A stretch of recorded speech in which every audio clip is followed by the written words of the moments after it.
Everyone, my name is Divya Singh. आज start करने जा रहे हैं गवर्नेंस की compilation note daily class note से, जो कि पीडब्ल्यू का सर ने हम लोग को 15 क्लास में कंप्लीट किया है और इसे हम एक मैराथन के जैसे लाएंगे, जिससे कि हम इसको कई टाइम्स में रिवीजन कर सके। ये बस नोट्स है और मैं इसको रीड करूँगी। अदरवाइज इसके पहले आपको गवर्नेंस किसी सर से या अपने ही बुक को पढ़ना होगा, एक अंडरस्टैंडिंग लेनी होगी। अदरवाइज इसमें बहुत ईजी लैंग्वेज लिखी हुई है, आप समझ सकते हो इतना।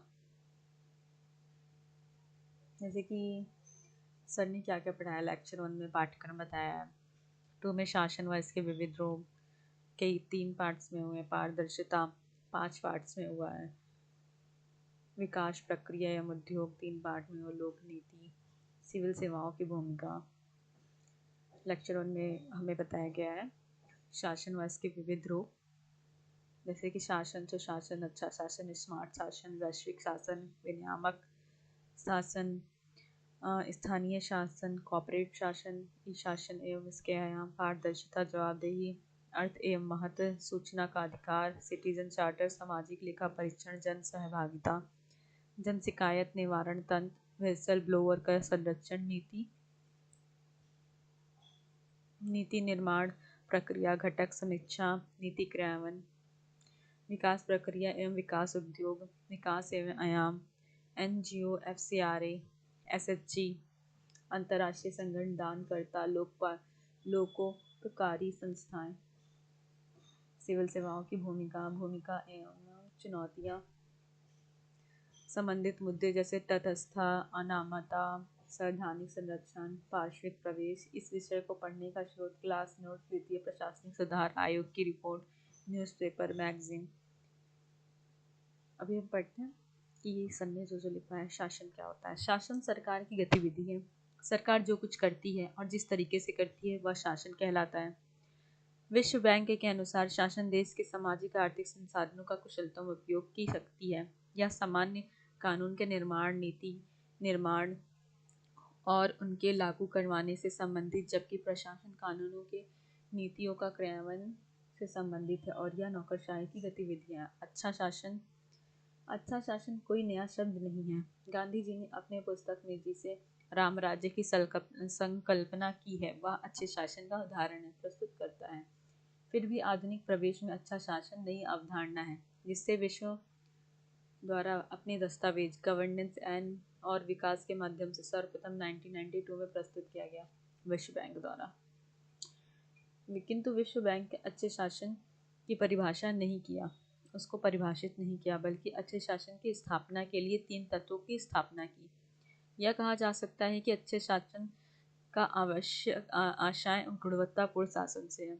विश्व बैंक के द्वारा अच्छे शासन के लिए बताए गए तत्व निम्नलिखित है। राजनीतिक सत्ता के स्वरूप, वह प्रक्रिया जिसके माध्यम से देश के सभी सामाजिक आर्थिक संसाधनों का कुशलतम उपयोग हो सके।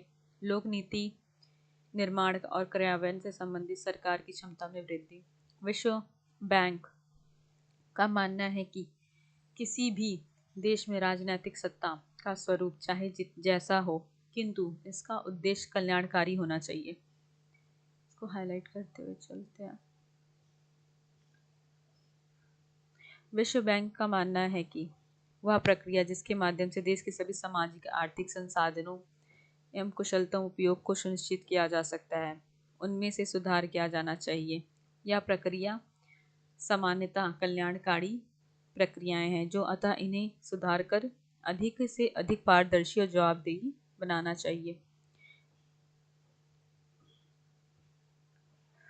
विश्व बैंक सरकारों की क्षमता में बल देता है, जिससे गुणवत्तापूर्ण तरीके से नीतियां निर्माण किया जा सके, उन्हें लागू किया जा सके। विश्व बैंक का मानना है कि आवश्यक नहीं है कि सब सरकार कुछ करे, किंतु सरकार जो करे अच्छे से करे। भारत में अच्छा शासन, सुशासन। भारत के लिए अच्छा शासन की अवधारणा नई नहीं है। राम राज्य अच्छे शासन का आदर्श उदाहरण माना जाता है। इस तरीके से अनेक उदाहरण दिखाई पड़ते हैं।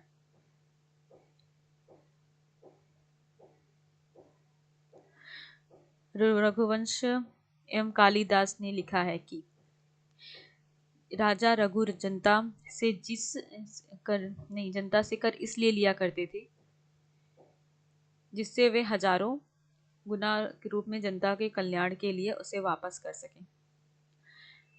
आज से लगभग 2500 वर्ष पहले कौटिल्य के द्वारा लिखित पुस्तक अर्थशास्त्र में अच्छे सुशासन के उदाहरण दिखलाई पड़ते हैं। कौटिल्य को यह श्रेय दिया जाता है कि उन्होंने न केवल अच्छे शासन के लक्षणों का वर्णन किया, बल्कि उसे व्यवहारिक धरातल पर लागू भी करवाया। कौटिल्य ने लिखा था, प्रजा सुखे सुखे राज्ञः प्रजाना च हितम, नामत्य प्रिय हित राज्यः प्रजाना तु प्रिय हितम। इसका अर्थ है कि प्रजा के सुख में राजा का सुख निहित है। प्रजा के हित में ही राजा अपना हित देखना चाहिए। राजा के हित स्वयं को प्रिय लगने वाले कार्यों में नहीं है, बल्कि प्रजा के प्रिय लगने वाले कार्यों में निहित है। अध्यापित कौटिल्य के बाद यह परंपरा जारी नहीं रह सकी। भारत में सुशासन के लिए उठाए गए कदम। विश्व बैंक के द्वारा सुशासन की संकल्पना का प्रतिपादन भारत में वर्ष 1996 से 1997 में मुख्य सचिव और मुख्यमंत्री सम्मेलन में आयोजित किया गया। इस सम्मेलन के माध्यम से राष्ट्रीय व्यापी सुधारों का कार्य योजना तैयार की गई। अच्छे शासन के लिए उठाए गए कुछ महत्वपूर्ण कदम निम्नलिखित रूप में वर्णित किया जा सकता है। केंद्रीय सत्कर्ता आयोग को संवैधानिक दर्जा देना, ई शासन की स्थापना के लिए कदम उठाना, सूचना का अधिकार अधिनियम लागू करना, सत्ता का विकास और समावेशी विकास को प्रोत्साहन देना, देश में व्यापक प्रशासनिक सुधार के लिए द्वितीय प्रशासनिक सुधार आयोग का गठन करना, जिससे 15वीं रिपोर्ट सौंपी है। दिल्ली में national centre for good governance की स्थापना करना, हैदराबाद में national institute for smart governance की स्थापना करना, आर्थिक, राजनीतिक, प्रशासनिक, निर्वाचन संबंधी सुधारों के लिए पहल करना। कमियां: भ्रष्टाचार, राजनीति का अपराधीकरण एवं भ्रष्टकालीन कानून और कार्यप्रणाली की उपस्थिति के अपेक्षा अनुरूप सुधारों का अभाव, शासन व प्रशासन में नैतिकता का अभाव, लोगों के बीच जागरूकता का अभाव और शासन व प्रशासन की सक्रिय और सकारात्मक भागीदारी का अभाव। भ्रष्टाचार, अपराधीकरण के प्रति जीरो टॉलरेंस की नीति अपनाना, कठोर राजनीतिक, प्रशासनिक, न्याय और आर्थिक निर्वाचन संबंधित सुधार किए जाएं, शासन में और नैतिकता को प्रोत्साहन दिया जाए। इस संदर्भ में दूसरों को प्रशासनिक सुधार आयोग और अपनी चौथी रिपोर्ट दी। शासन व प्रशासन में पारदर्शिता और नैतिकता में वृद्धि की जाए, लोगों को जागरूक बनाया जाए व और शासन प्रशासन में उनकी सक्रिय और सकारात्मक भागीदारी सुनिश्चित की जाए। इसके लिए सिविल समाज को भी सक्रिय बनाया जाए। स्मार्ट शासन की गुणवत्ता की वृद्धि में सहायक है। यह शासन और प्रशासन की कमियों को दूर कर सकेगा। इसमें सुधार लाया जा सकता है। सुशासन और अच्छे शासन एक दूसरे के पूरक हैं। एस का सिंपल, सरल, प्रशासनिक जटिल कामों को करना। नैतिक, मॉरल, शासन और प्रशासन में नैतिकता। ए, जवाबदेही, अकाउंटेबल, जवाबदेही सुनिश्चित करना। आर, रिस्पॉन्सिव, प्रत्युत्तरदायी, संवेदनशील के साथ त्वरित कार्रवाई, पारदर्शिता, खुलापन। नैतिक शासन, जब शासन नैतिक मानदंडों के अनुरूप संचालित हो तब इसे नैतिक शासन कहते हैं। शासन के सुधार के लिए यह एक अनिवार्य व अपरिहार्य शर्त है। अतः नैतिक शासन के बिना अच्छे शासन की संकल्पना नहीं की जा सकती। इसके लिए शैक्षणिक वातावरण, नैतिक वातावरण में सुधार करना होगा। विभिन्न पदाधिकारियों के लिए नैतिक साहित्य, आचार संहिता निर्मित करना होगा, उसका कठोर पालन करना होगा। विनियामक शासन, विनियामक शासन का अर्थ के विनियामक संस्थाएं के माध्यम से शासन का कार्यों को संपादित करना।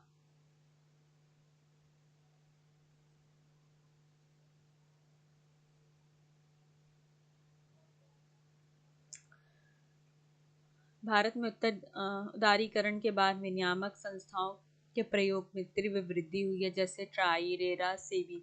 इन विनियामक संस्थानों ने अपने विनिर्देश क्षेत्र में शासन की गुणवत्ता की वृद्धि के लिए प्रभावी कदम उठाए और निजी क्षेत्र में मनमाने पर अंकुश लगाया है। अतः विनियामक शासन और पूरक शासन एक दूसरे के पूरक हैं। वैश्विक वैश्विक शासन, वैश्वीकरण के वर्तमान युग में वैश्विक शासन युग में रहे हैं। इसका अर्थ है कि वैश्विक संस्थाएं विभिन्न देशों की संस्थान शासन व्यवस्था को प्रभावित करने लगी। जैसे आज संपूर्ण विश्व अच्छे शासन की अवधारणा विश्व बैंक के दिशा निर्देश के अनुरूप लागू किया जा रहा है। भारत में आर्थिक सुधारों की शुरुआत अंतर्राष्ट्रीय मुद्रा कोष के परामर्श के आधार पर की गई है। आईएमएफ के आधार पर, आईएमएफ के दिशा निर्देश के अनुसार पे की, उन्होंने जो परामर्श दिया था। कोविड की महामारी के प्रबंधन प्रोटोकॉल वर्ल्ड ट्रेड ऑर्गेनाइजेशन द्वारा निर्धारित किया गया। इस प्रकार इन वैश्विक संस्थाओं की भूमिका के द्वारा शासन में सुधार के लक्षण दिखाई देते हैं। स्थानीय शासन का आशय पंचायतों और नगरपालिकाओं के माध्यम से शासन का संचालन है या निचले स्तर पर शासन है, जिससे विकेंद्रीकृत शासन कहा जाता है। इसके आशय है कि शासन संबंधित निर्णय लेने की शक्ति स्थानीय स्तर पर स्थानीय इकाइयों को सौंप दी गई है। भारत में 73-74 संविधान संशोधन के माध्यम से पंचायतों और नगरपालिकाओं में को संवैधानिक दर्जा दिया गया है। इसके माध्यम से विकेंद्रीकरण शासन को संवैधानिक दर्जा प्रदान कर दिया गया है। इसके पश्चात भारत में स्थानीय शासन की गुणवत्ता में वृद्धि हुई है। लोगों का शासन व प्रशासन में विषय में जागरूक बने हैं और शासन और प्रशासन से संबंधित गतिविधियों में लोगों की गतिविधियां वृद्धि हुई है। इन पंचायतों और नगरपालिकाओं की गुणवत्ता में सुधार किया है, जिसका प्रभाव संपूर्ण शासन व्यवस्था पर परिलक्षित होने लगा है। शासन की गुणवत्ता में वृद्धि हुई है। इस प्रकार स्थानीय शासन व विकेंद्रीकरण शासन अच्छे शासन के पूरक हैं। शासन व इसके विविध रूप। कॉर्पोरेट शासन में होता है वर्ष 1990 से पहले सरकार का स्वरूप विधायिका, कार्यपालिका, न्यायपालिका थी। जो कुछ करती थी ये तीनों करती थी। 1990 के बाद से क्या हुआ, विधायिका, कार्यपालिका, न्यायपालिका, निजी क्षेत्र, एनजीओ और एसएचजी बहुत सारे निजी क्षेत्र आ गए थे। कॉर्पोरेट गवर्नेंस का अर्थ, कॉर्पोरेट क्षेत्र में गतिविधियां जब निश्चित नियम, मानकों और सिद्धांतों और नैतिक नियमों के आधार पर संचालित किया जाए तब कॉर्पोरेट शासन कहा जाता है। अतः यह कॉर्पोरेट शासन निम्नलिखित तत्व समाहित हैं: निश्चित नियम, मानकों, सिद्धांतों का विकास और उचित पालन, निदेशक मंडल की भूमिका, अपेक्षा अनुरूप पारदर्शिता और जवाबदेही में वृद्धि, शेयर होल्डर के साथ एक समान व्यवहार करना, स्टेक होल्डर के हितों के ध्यान रखना, कॉर्पोरेट नैतिकता का पालन करना, स्वस्थ प्रतिस्पर्धा प्रोत्साहन देना। कॉर्पोरेट गवर्नेंस का महत्व, उदारीकरण के दशक में निजी क्षेत्र की भूमिका में तीव्र वृद्धि हुई है। अतः निजी क्षेत्र सरकार के पूरक बनकर प्रकट हुए हैं। निजी क्षेत्र के द्वारा शासन में कभी क्षेत्रों में भूमिका निभाई जाने लगी है। निजी क्षेत्रों के द्वारा भूमिका के संचालन भी निश्चित सीमाओं के अधीन किया जाना आवश्यक हो गया है, जिससे देश के सामाजिक आर्थिक संसाधनों का समुचित उपयोग हो सके। इस आवश्यकता के कारण कॉर्पोरेट शासन की अवधारणा का तीव्र विकास होने लगा है। कॉर्पोरेट शासन के बिना अच्छे शासन की संकल्पना नहीं की जा सकती है। वस्तुतः दोनों एक दूसरे के पूरक है।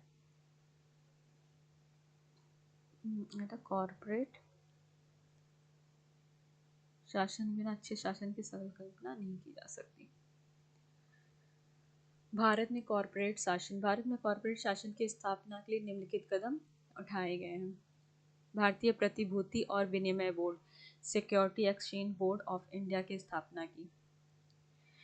यह कॉर्पोरेट क्षेत्र की प्रमुख विनियामक संस्था है। इसने कॉर्पोरेट शासन की स्थापना के लिए समय समय पर विनियम की घोषणा की है। विभिन्न क्षेत्रों को विनियमित करने के लिए अलग अलग विनियामक आयोग बनाए गए हैं। जैसे टेलीकॉम सेक्टर को विनियमित करने के लिए ट्राई, रियल एस्टेट सेक्टर के लिए रेरा।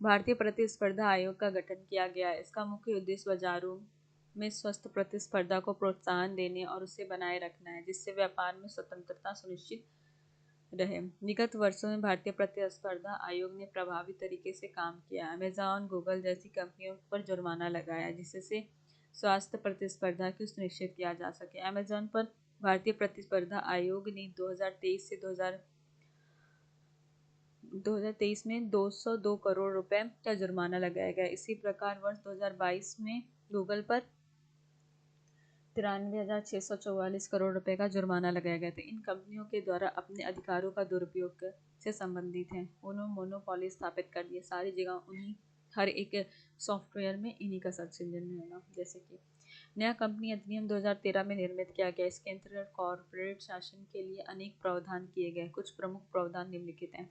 बोर्ड ऑफ डायरेक्टर में एक महिला सदस्य की नियुक्ति अनिवार्य कर दी गई है। अकाउंट और ऑडिट से संबंधित दिशा निर्देश दिए गए हैं। कॉर्पोरेट घोटाले को रोकने के लिए गंभीर धोखाधड़ी जांच कार्यालय, गंभीर धोखाधड़ी सीरियस फ्रॉड इन्वेस्टिगेशन ऑफिस की स्थापना की गई है। इसे पुलिस की भांति शक्ति प्रदान की गई है, जिससे यह कॉर्पोरेट घोटाले की जांच कर विशेष न्यायालयों के मुकदमा चल सकता है।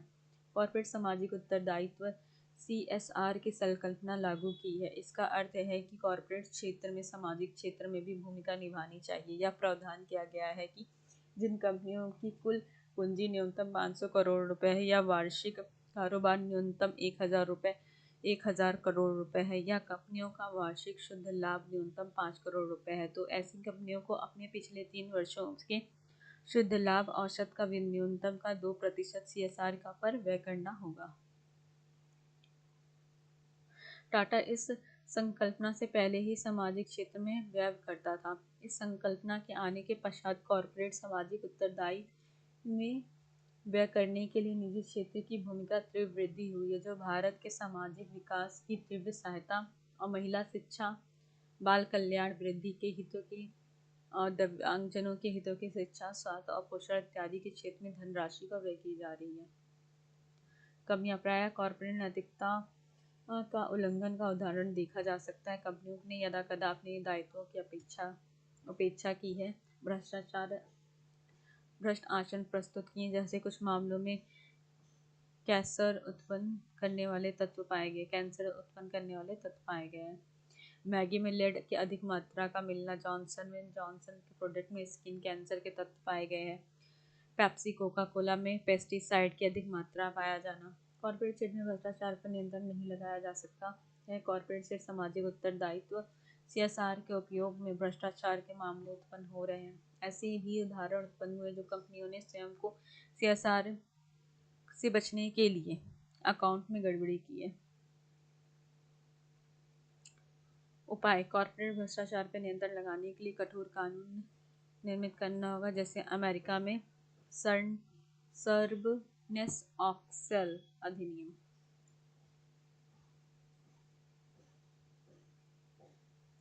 कॉर्पोरेट नैतिकता के मानकों को उल्लंघन पर कठोर दंडात्मक कार्रवाई करनी होगी, जिसे और जीरो टॉलरेंस की नीति अपनानी होगी। CSR के उपयोग को पारदर्शी और जवाबदेही बनाया जाए और इसके सामाजिक अंकेक्षण के अंतर्गत लाया जाए। ई शासन, जब इलेक्ट्रॉनिक साधनों के माध्यम से शासन की गुणवत्ता में वृद्धि की जाए तो इसे ई शासन कहते हैं। इलेक्ट्रॉनिक साधनों का आशय सूचना और संचार प्रौद्योगिकी के साधनों से है, जैसे मोबाइल, इंटरनेट, कंप्यूटर इत्यादि। महत्व, ई शासन और प्रशासन में पारदर्शिता, जवाबदेही ने वृद्धि की है। ई शासन और प्रशासन में भ्रष्टाचार के अवसर कम किए हैं। इसने समय के और संसाधनों की बचत की है और शासन की गुणवत्ता में वृद्धि की है। इसने सरकार और लोगों के बीच संपर्क को आसान बनाया है और सरकार के प्रति लोगों की विश्वास को मजबूत किया है। इसने शासन और प्रशासन में लोगों की भागीदारी को अधिक से अधिक अवसर उत्पन्न किए हैं। इसने निम्नलिखित इकाइयों के में मध्य संचार संपर्क को आसान बनाया, G2G, G2C, G2B, G2E इत्यादि।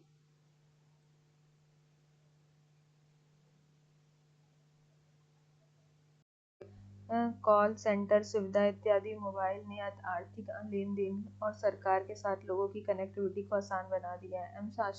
शासन की गतिविधियों में सोशल मीडिया का प्रयोग शासन कहलाता है। सोशल मीडिया का आशय ऐसे एप्लीकेशन से है जो वर्चुअल समाज की स्थापना करते हैं, जैसे फेसबुक, ट्विटर, व्हाट्सएप इत्यादि। इन साधनों द्वारा सरकार के अपने कर्मचारियों और लोगों से आवश्यकता के अनुसार त्वरित संपर्क करती है।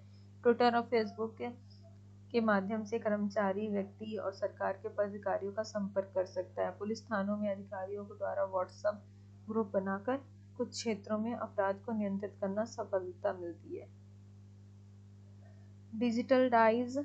डिजिटाइज मैप की सहायता से लोगों को एकत्रित करना, विश्लेषण करना और निष्कर्ष निकालना जीआईएस अर्थात भौगोलिक सूचना पद्धति कहलाता है। विकास, सुरक्षा आदि के सभी मामलों में क्षेत्र के अनुसार प्रभावी निर्णय लेने की यह सफलता पद्धति सिद्ध हुई है।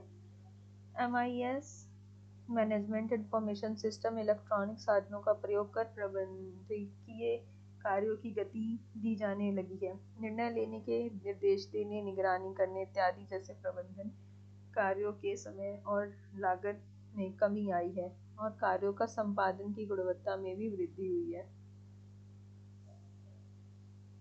शासन के मॉडल में यह समझना में सहायता करते हैं कि सूचनाओं का किस प्रकार बेहतर प्रबंधन किया जा सकता है, क्योंकि विगत वर्षों में सूचनाओं का संवहन तीव्र हुआ है।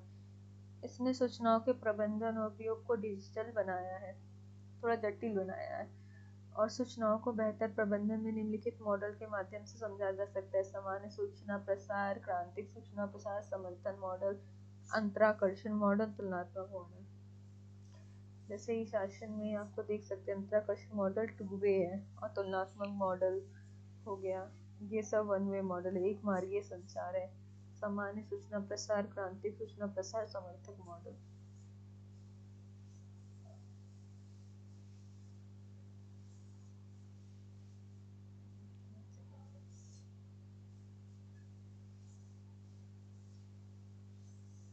सामान्य सूचना प्रचार या सामान्य सूचना प्रथा प्रसारण से संबंधित है।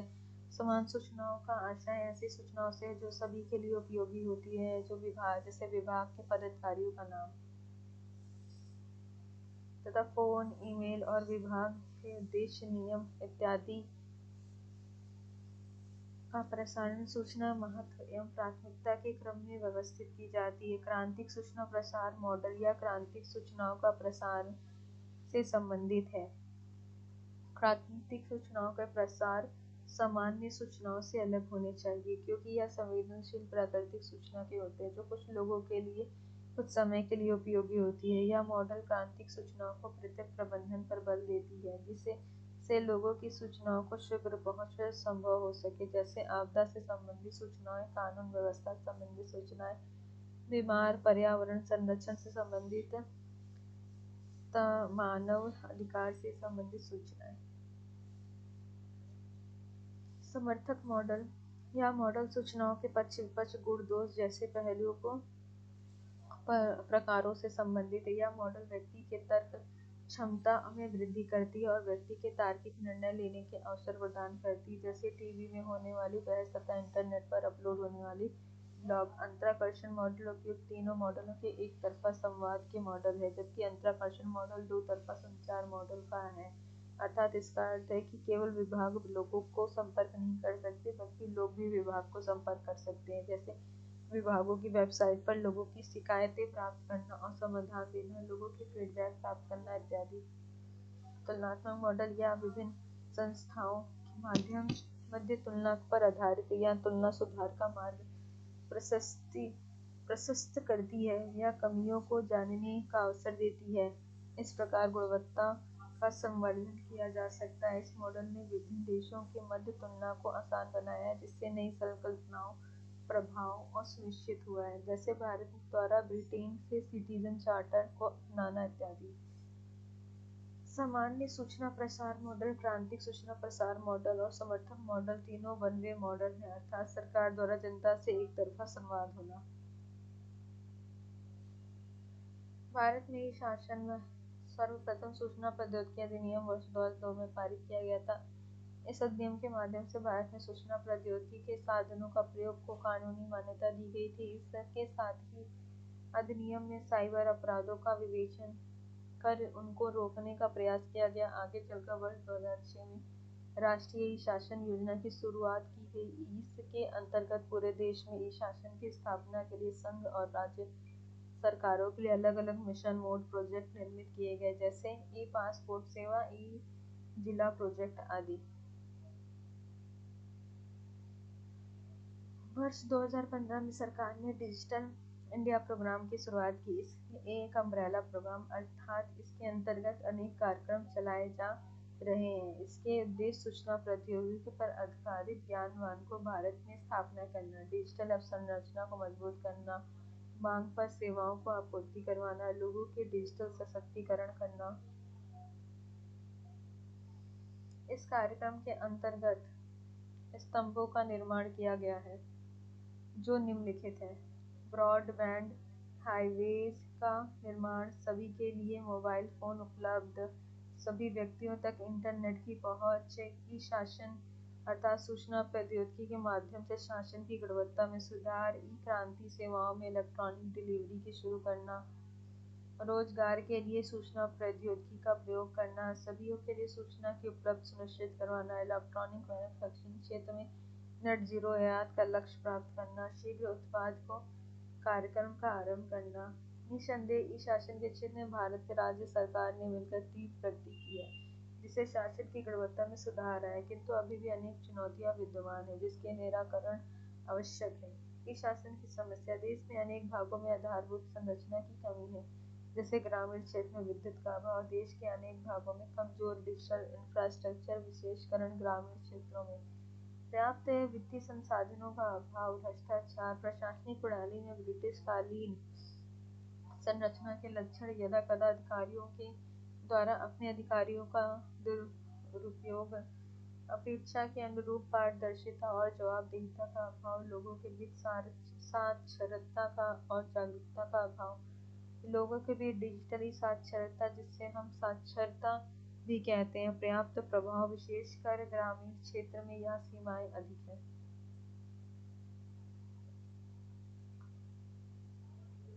सुरक्षा संबंधी बढ़ते खतरे: साइबर अपराधों को निरंतर बढ़ती हुई चुनौतियां, जैसे एम्स के वेबसाइट पर रैंसमवेयर वायरस का हमला, नए तकनीक से उत्पन्न होने वाली चुनौतियां जैसे आर्टिफिशियल इंटेलिजेंस से उत्पन्न चुनौतियां, ई शासन हेतु उपयोग,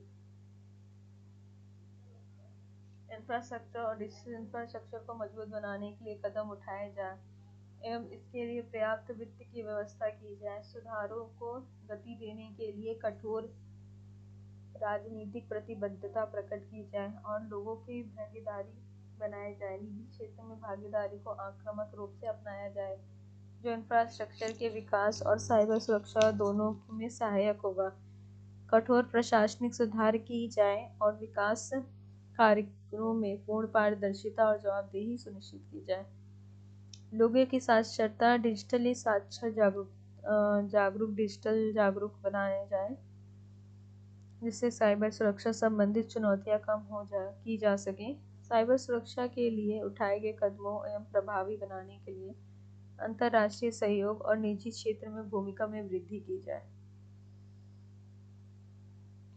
पारदर्शिता और जवाबदेहिता। आपकी राय में भारत, जो विगत वर्षों में पूछे गए प्रश्न है, आपकी राय में भारत में शक्ति के विकेंद्रीकरण ने जमीनी स्तर पर प्रशासन परिदृश्य को किस सीमा तक परिवर्तित किया है? दूसरा क्वेश्चन है, क्या डिजिटली निरक्षरता विशेष रूप से ग्रामीण क्षेत्र में सूचना और संचार प्रौद्योगिकी पहुंच की कमी के कारण सामाजिक आर्थिक विकास को बाधा उत्पन्न हुई है? औचित्य सहित परीक्षण करें। चौथा, औद्योगिक क्रांति के उद्भव ने सरकार ने अभिन्न अंग के रूप में ई गवर्नेंस की शुरुआत की है, विवेचना कीजिए। पारदर्शिता और जवाबदेही: पारदर्शिता का अर्थ है खुलापन, अर्थात इसका अर्थ है विभागीय कार्रवाई की जानकारी लोगों को दी जानी चाहिए जिससे विभागों द्वारा किए गए कार्यों को औचित्य भी सिद्ध किया जा सके। यह शासन और प्रशासन में भ्रष्टाचार में कमी लाता है, अधिकारियों पर मनमाने से लोगों को बचाता है, समय और संसाधनों की बचत करता है, यह अधिकारियों को सदैव सतर्क होकर कार्य करने के अवसर उत्पन्न करता है, यह शासन और प्रशासन के प्रति लोगों के विश्वास को उत्पन्न करता है, यह सरकार और लोगों के मध्य दूरी को कम करता है, यह शासन और प्रशासन में जन सहभागिता को प्रोत्साहन देता है। इस प्रकार यह शासन और प्रशासन की गुणवत्ता संवर्धन में सहायक है। पारदर्शिता एवं जवाबदेहिता अच्छी शासन के प्रमुख स्तंभ माने जाते हैं। भारत में पारदर्शिता। भारत में ऑफिशियली सीक्रेट एक्ट 1923 लागू किया गया है। इसके माध्यम से विभागों को कार्य प्रणालियों को गोपनीय बना दिया गया है। इसका उल्लंघन करने पे अधिकारियों के लिए कठोर दंड का प्रावधान है। स्वतंत्रता के पश्चात इस कानून का संशोधन करे इसे कठोर बना दिया गया। सूचना प्राप्त करने वाले नागरिकों के लिए भी दंड का प्रावधान कर दिया गया। किंतु अच्छे शासन और सुशासन के विकास के पश्चात अब पारदर्शिता के लिए कदम उठाए जा रहे हैं, जैसे कि सूचना का अधिकार अधिनियम 2005 और निर्मित करना, इस शासन को प्रोत्साहन देना। किंतु उपयुक्त ब्रिटिश कानून में विद्यमान अभी भी बनी हुई है, अर्थात अपेक्षित पारदर्शिता नहीं लाई जा सकी है। जवाबदेही की श्रृंखला में सिविल सेवक, मंत्रिपरिषद, संसद और जनता। जवाबदेही इसका अर्थ है कि सिविल सेवकों को सेवकों को उनके द्वारा किए जाने वाले कार्यों और उससे उत्पन्न होने वाले परिणामों के लिए जिम्मेदार ठहराया जाए। यह सिविल सेवकों को अपने दायित्वों का पालन करने के लिए बाध्य करता है, जिससे कि विकास के संदर्भ में प्रभावी और परिणाम प्राप्त किए जा सके। यद्यपि जवाबदेही का विकास हर क्षेत्र में किया जाना चाहिए, जैसे राजनीतिक जवाबदेही, अर्थात राजनेताओं को राजनीतिक सिद्धांतों, मूल्यों और परिणामों के प्रति जिम्मेदार ठहराया जाए। प्रशासनिक जवाबदेही, अर्थात प्रशासनिक अधिकारियों के प्रशासनिक सिद्धांतों, मूल्यों, व्यवहारों के प्रति जवाबदेह ठहराया जाए। व्यावसायिक जवाबदेही, अर्थात विभिन्न अधिकारियों को पद से संबंधित दायित्वों के कानूनों, नियमों और नैतिक नियमों के प्रति जवाबदेह बनाया जाए। लोकतांत्रिक जवाबदेही, अर्थात विभिन्न पदाधिकारियों को लोकतांत्रिक मूल्यों के प्रति जवाबदेही या संवेदनशील बनाया जाए, जैसे जन भागीदारी, ग्राहक की ओर झुकाव, संवेदनशीलता इत्यादि। भारत में जवाबदेही। स्वतंत्रता के पश्चात भारत में जवाबदेही पर बल नहीं दिया गया, बल्कि सिविल सेवकों को अनामता का सिद्धांत से संरक्षित कर दिया गया। अनामता अर्थात उन्हें गैर जवाबदेह बना दिया गया। अनामता का आशा है कि अधिकारियों को उनके द्वारा दिए गए परिणामों के लिए उत्तरदायी नहीं ठहराया जाएगा। इस प्रकार सभी क्षेत्रों में जवाबदेही की अवधारणा को विकसित नहीं हो सकी है। अच्छे शासन की अवधारणा का विकास के बाद अब जवाबदेही पर बल दिया जा रहा है, किंतु इसके लिए ब्रिटिश कालीन कार्य प्रणालियों की कार्य संस्कृति को समाप्त किया जाना आवश्यक है। इस दिशा में गति मंद है। दूसरी ओर कुछ संकल्पनाओं को लागू जवाबदेही विकास प्रोत्साहन दिया जा रहा है, जैसे सूचनाओं का अधिकार, नागरिक अधिकार, जनसहभागिता इत्यादि। सूचना का अधिकार आरटीआई।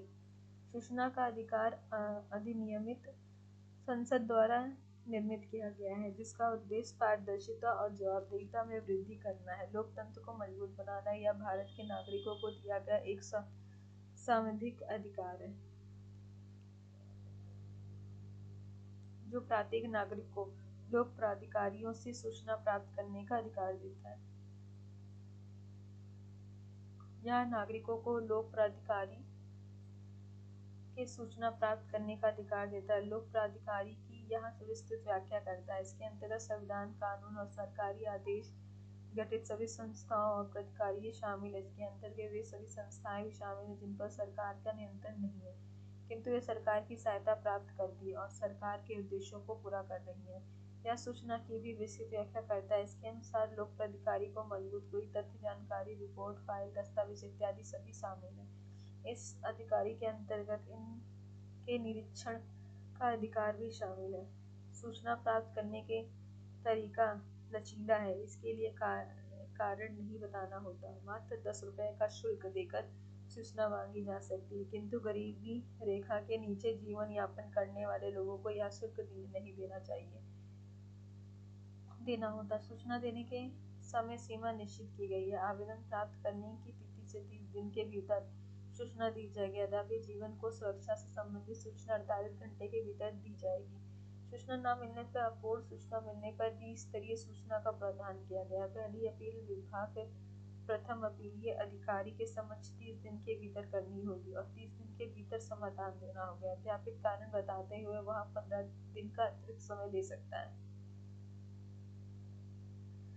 समाधान न मिलने पर 90 दिन के भीतर दूसरी अपील केंद्रीय सूचना आयोग या राज्य सूचना आयोगों को की जा सकती है। इसके द्वारा दिया गया निर्णय अंतिम होगा। केंद्रीय सूचना आयोग के द्वारा जानबूझकर सूचना देने में असफल रहने पर दंड का प्रावधान किया गया है। 250 रुपये प्रतिदिन आर्थिक दर से और अधिकतम 25,000 रुपये का जुर्माना लगाया जा सकता है। अधिनियम की धारा 8 संवेदनशील विषयों पर अधिनियम के अपवादों के रूप में वर्णित करती है, अर्थात ऐसे विषयों से संबंधित सूचनाएं नहीं दी जाएंगी जैसे खुफिया संगठन, रक्षा संगठन, कैबिनेट के निर्णय, विषय, विदेश और आर्थिक मामले, विज्ञान शोध, रक्षा संबंधी शोध इत्यादि। अधिनियम के शासन की गुणवत्ता में वृद्धि की है। लोगों की शिकायतों का समाधान करने आवश्यक है। सेवाएं उपलब्ध कराने, राशन कार्ड बनवाने, भ्रष्टाचार कम करने, प्रशासन की निरंकुशता में कमी लाने में यह सहायक सिद्ध हुआ है। कमियां: इस अधिनियम के विरोधी कानून ऑफिशियल सीक्रेट एक्ट अभी भी विद्यमान है जो इसे लागू करने में बाधा उत्पन्न करता है। विभाग को अधिक से अधिक सूचना स्वयं प्रकट करनी चाहिए, किंतु इस दिशा में सकारात्मक कदम नहीं उठाए गए हैं। अधिनियम में दंड का प्रावधान कमजोर है। आयोगों को अपने निर्णय को लागू करवाने की शक्ति नहीं दी गई है, अतः कभी भी निर्णय प्रभावी हो जाते हैं। जैसे केंद्रीय आयोग ने राष्ट्रीय और राज्य स्तरीय दलों को अधिनियम के अंतर्गत लोक प्राधिकारी घोषित किया और सूचना के अधिकार के दायरे में लाया, किंतु राजनीतिक दलों ने न इसे मानने से अस्वीकार कर दिया। द्वितीय अपील के समाधान की समय सीमा निश्चित नहीं की गई है। विलंब और शिकायतें उत्पन्न होती हैं। सूचना अधिकार के कार्यकर्ताओं में सुरक्षा गंभीर समस्या बनी हुई है। उपाय और सुझाव: ऑफिशियल सीक्रेट 1923 को समाप्त किया जाना चाहिए। संवेदनशील विषयों को गोपनीय करने के लिए पृथक कानून बनाना चाहिए। ब्रिटिश कालीन कार्य संस्कृति की सुधार करनी चाहिए। दंड की मात्रा में वृद्धि करनी चाहिए। सूचना आयोग को अपने निर्णयों को लागू करवाने के लिए अधिकार देने चाहिए। द्वितीय अपील की समाधान और समय सीमा निर्धारित की जानी चाहिए। सूचना के अधिकारों और कार्यकर्ताओं को सुरक्षा का प्रावधान किया जाना चाहिए। लोगों को अधिक से अधिक जागरूक बनाया जाना चाहिए। सूचना के अधिकार अधिनियम संशोधन: वर्ष 2018 में सूचना अधिकार अधिनियम में संशोधन किया गया। संशोधन के माध्यम से यह प्रावधान किया गया कि सूचना आयुक्त कार्यालय और उनके वेतन, भत्ते, सेवा शर्तों का निर्धारण केंद्र सरकार के द्वारा किया जाएगा, जबकि मूल कानून में यह प्रावधान संसद कानून के द्वारा निर्धारित किए गए थे। सरकार का तर्क था कि आयोग की संरचना में लचीलापन के लिए यह संशोधन किया गया है, किंतु इस तर्क का सहमत नहीं हुआ जा सकता है, क्योंकि संशोधन के पूर्व सूचना आयुक्त कानूनी संरक्षण प्राप्त था, जो का संशोधन के पश्चात समाप्त हो गया है। ऐसे संशोधन आयोग की निष्पक्षता पर नकारात्मक प्रावधान उत्पन्न कर सकते हैं, अतः ऐसे संशोधन को आलोचना केंद्र में रहे और ऐसे संशोधन से बचना उचित है।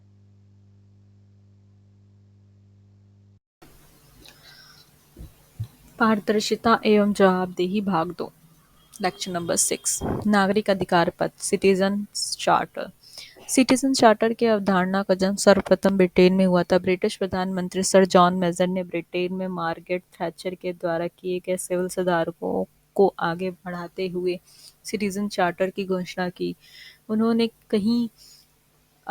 कहा कि अभी तक सरकार की बारी थी, किंतु अब समय बदल चुका है, अब नागरिकों की बारी है। इस प्रकार सिटीजन फास्टर के अवधारणा के आधार पर वर्ष 1991 में सिटीजन चार्टर की घोषणा की गई। सिटीजन चार्टर का अर्थ है कि नागरिकों के लिए एक ऐसा दस्तावेज जो नागरिकों को दी जाने वाली सेवाओं को निश्चित मानकों, सिद्धांतों, नियमों, समयबद्धता और गुणवत्ता के आधार पर उनके उपलब्ध कराता है और एक प्रकार से इन्हीं सेवाओं के प्राकृतिक नागरिकों के अधिकारों के रूप में परिवर्तित हो जाती है।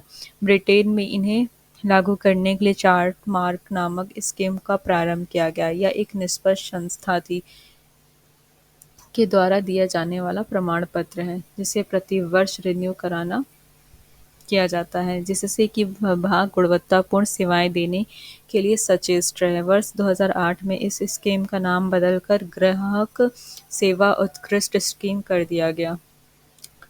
सिटीजन चार्टर के निम्नलिखित सिद्धांतों पर आधारित है: सेवाओं की गुणवत्ताओं के मानक निर्धारित करना, विभागों में खुलापन लाना, संपूर्ण जानकारी प्रदान करना, लोगों और विभागों के हितधारियों को से परामर्श करना, इसका लाभ लोगों तक पहुंचाना, सभी के साथ उचित व्यवहार करना, त्रुटियों को ठीक करना, संसाधनों का समुचित उपयोग करना। 8वां, उपयुक्त फीडबैक प्राप्त करना और निरंतर सुधार करना। अन्य सेवाएं प्रदाताओं के साथ मिलकर काम करना। इस प्रकार सिटीजन चार्टर की गुणवत्ता प्रदान और सीमाबद्ध सेवाएं और उपलब्ध कराने की गारंटी है। भारतीय नागरिक अधिकार पत्र सिटीजन चार्टर इन इंडिया 1996 में मुख्यमंत्री और सचिव के सम्मेलन के पश्चात भारत में नागरिक अधिकार पत्रों को लागू करने की घोषणा की गई। भारत सरकार ने लगभग सभी विभागों ने सिटीजन चार्टर लागू किए। कुछ राज्य सरकार ने भी इस दिशा में कदम उठाया, किंतु भारत में लागू किए गए सिटीजन चार्टर ब्रिटेन में घोषित किए गए सिटीजन चार्टर की तुलना में अधिक प्रभावी नहीं रहे।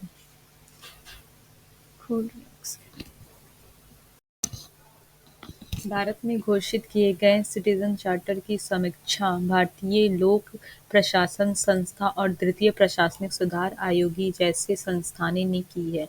इनका मानना है कि भारत में घोषित किए गए सिटीजन चार्टर की गुणवत्ता अच्छी नहीं है। भारत में घोषित किए गए सिटीजन चार्ट निम्नलिखित कमियां हैं। भारतीय लोक प्रशासन संस्था और द्वितीय प्रशासनिक सुधार आयोग। सिटीजन चार्टर की विषय वस्तु खराब है। लोगों और समाज के संगठनों में परामर्श नहीं किया गया है, सेवाओं के मानकों की घोषणा नहीं की गई है और सेवाओं में समयबद्धता का अभाव है। भारत में सिटीजन चार्टर एक बार कार्य बनकर रह गया है, इसे अपडेट नहीं किया गया है, जनता से प्रभावी फीडबैक नहीं लिया गया, एक स्वतंत्र और निष्पक्ष जन शिकायत तंत्र निवारण तंत्र की स्थापना नहीं की गई। उपाय: प्रशासनिक विभाग में आंतरिक सुधार करने होंगे और उन्हें ब्रिटिशकालीन कार्य संस्कृति से मुक्ति दिलानी होगी। सिटीजन चार्टर निर्मित करने से पहले लोगों और समाज में संगठनों से राय लेनी होगी, साथ ही विभाग के कर्मचारियों से भी राय लेनी होगी। सिटीजन चार्टर का प्रचार प्रसार करना होगा। सेवाओं के मानक, गुणवत्ता का स्तर, समयबद्धता इत्यादि के आधार पर सरल भाषा में सिटीजन चार्टर निर्मित करना होगा। एक प्रभावी फीडबैक सिस्टम को निर्मित करना होगा। जनता की शिकायत दूर करने के लिए स्वतंत्र और निष्पक्ष जन शिकायत निवारण तंत्र निर्मित करना होगा।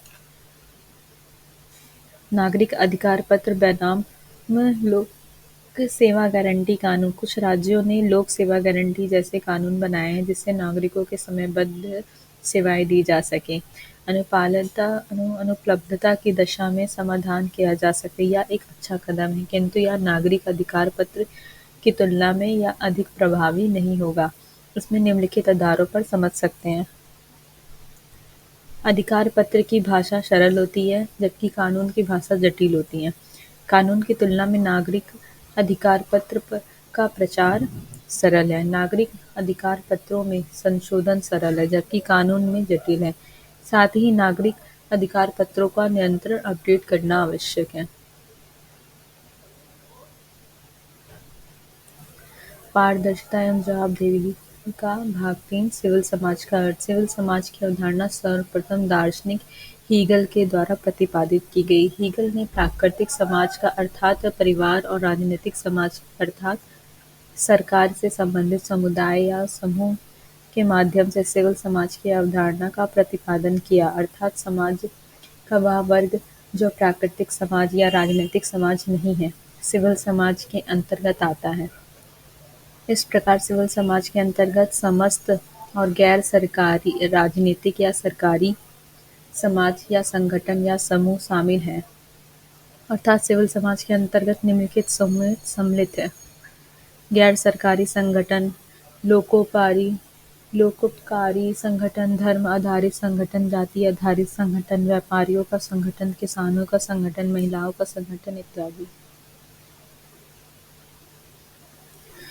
समाज: प्राकृतिक समाज, परिवार, सिविल समाज, गैर सरकारी या राजनैतिक सरकारी समाज, राजनैतिक समाज, सरकार से संबंधित समाज समूह। सिविल समाज की भूमिका: ये लोगों को शिक्षित प्रशिक्षित करते हैं, उन्हें जागरूक बनाते हैं और सरकार के साथ कार्यों में उनकी प्रभावी भागीदारी को सुनिश्चित करते हैं। ये लक्षित समूह की पहचान करते हैं और उनके लिए बेहतर नीतियां बनाई जा सके और लागू की जा सके यह सुनिश्चित करते हैं। ये सरकार, भ्रष्टाचार और निगरानी और निर्णय करते हैं, नियंत्रण करते हैं और अधिकारियों के मनमानेपन से लोगों की हितों की रक्षा करते हैं। ये शासन व प्रशासन में कमजोरियों को दूर करने के लिए सहायता करते हैं, जिससे पारदर्शिता और जवाबदेही को प्रोत्साहन मिलता है। ये लोगों को और सरकारों के मध्य दूरी कम करते हैं, जिससे सरकार के प्रति लोगों के विश्वास की वृद्धि होती है। ये लोक हितों की वॉचडॉग के रूप में कार्य करते हैं।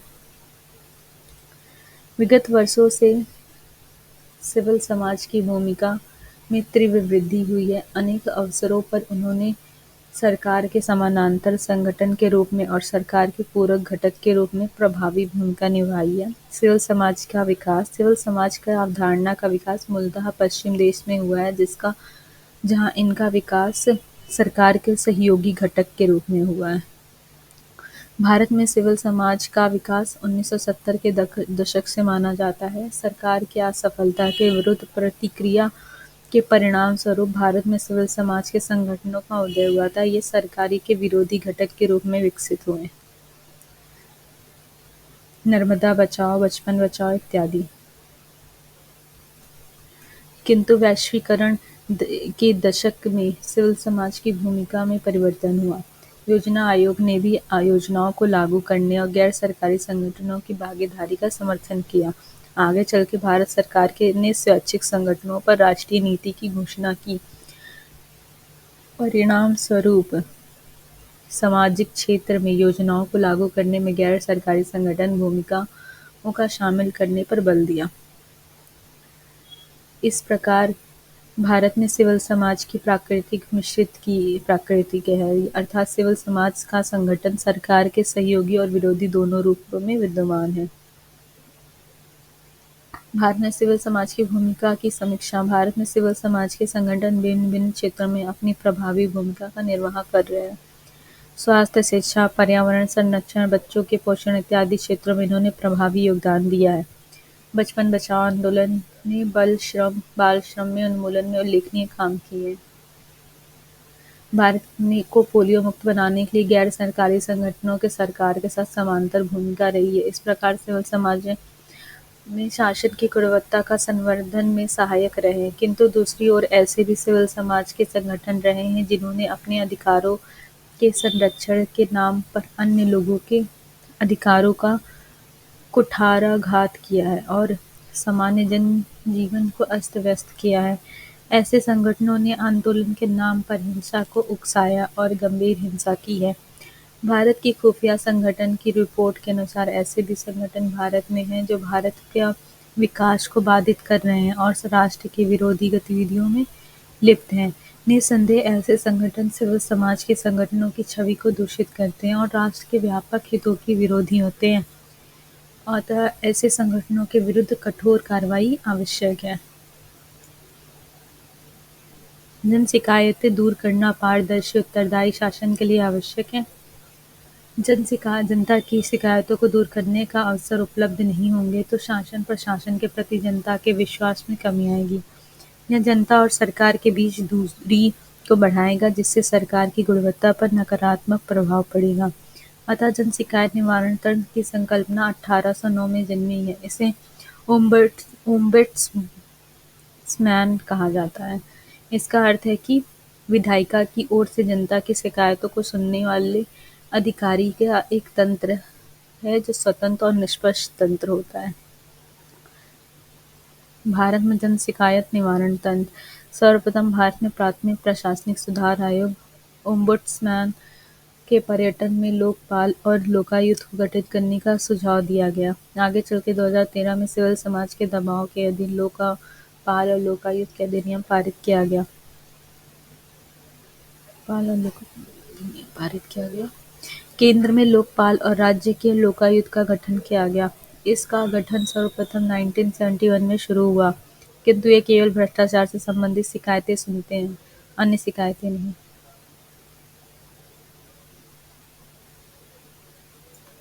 अन्य शिकायतों को सुनने के लिए भारत सरकार के अधीन CPGRAMS नामक पोर्टल कार्य करता है या एक ऑनलाइन शिकायत प्राप्त करता है। हम संबंधित विभागों के समाधान के लिए शिकायतें भेजते हैं और इसे बहुत अच्छा तंत्र माना जाता है। यह सरकार को स्वतंत्र और निष्पक्ष नहीं है। यह स्वयं समाधान नहीं करता, बल्कि समाधान के लिए विभागों को शिकायत भेजता है। यदि विभाग समाधान ना करे तो उन पर कोई कार्रवाई नहीं कर सकता है। राज्य सरकारों से संबंधित शिकायतों को समाधान की संभावना या संभवतः छीड़ होती है। इसकी प्रवृत्ति शिकायतों को बंद करने में होती है, न कि समाधान करने में।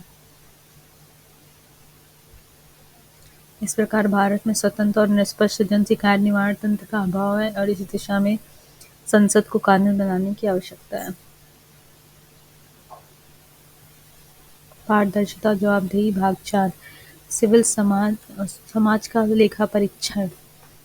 आय व्यय अर्थात लेखों की जांच पड़ताल करना ही लेखा परीक्षण कहलाता है। सामाजिक लेखा परीक्षण की एक तकनीकी है, जिसका अर्थ है कि लेखा परीक्षण के माध्यम से आय व्यय के सामाजिक सरोकार की जांच की जाए, अर्थात इस बात की जांच की जाती है कि वैसे व्यक्ति को क्या लाभ पहुंचा, क्या उसके जीवन में गुणवत्ता में परिवर्तन आया है, क्या वह इस परिवर्तन में संतुष्ट है, इत्यादि। सामाजिक लेखा परीक्षण की प्रक्रिया में प्रत्येक लाभार्थी प्रत्यक्ष रूप से भागीदारी होते हैं और उसे फीडबैक के आधार पर लेखा परीक्षण की रिपोर्ट निर्मित की जाती है।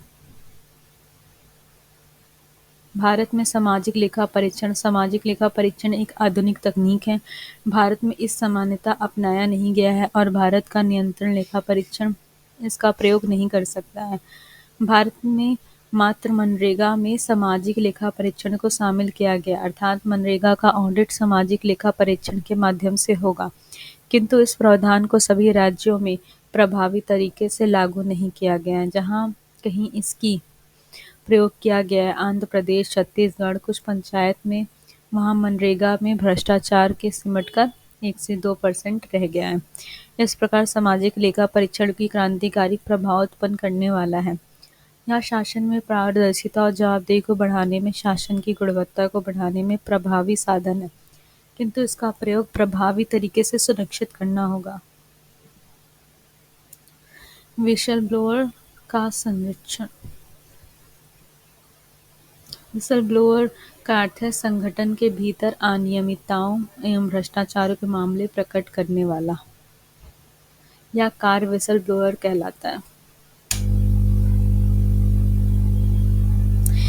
या संगठन के बाहर प्रकट की जाए तो इसे बाह्य व्हिसल ब्लोअर कहते हैं। यदि संगठन के भीतर प्रकट की जाए तो आंतरिक व्हिसल ब्लोइंग कहते हैं।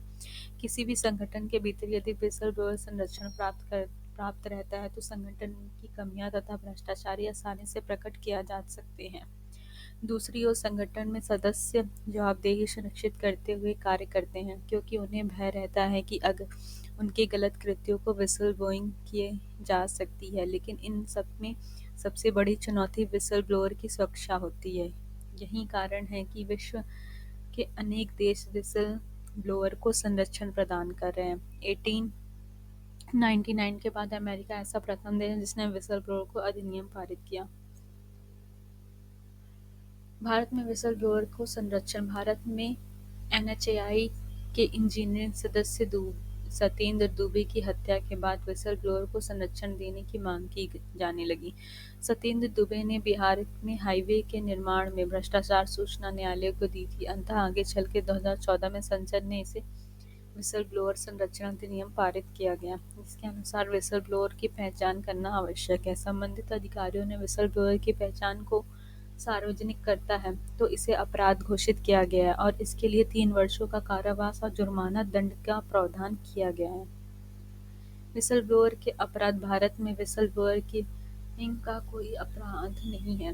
विज्ञापित वर्ष 2015 में एक विधेयक निर्मित कर ऐसा करने का प्रयास किया गया था जिससे सुरक्षा जैसे संवेदनशील मामलों को दुरुपयोग में लाने से बचाया जा सके। यदि विधेयक पारित नहीं हो सकता किंतु विसल ब्लोइंग के अपराध निर्मित करना सुनिश्चित नहीं होगा। अमेरिका जैसे देशों में भी विसल ब्लोइंग के अपराध निर्मित किया गया है। जन सहभागिता।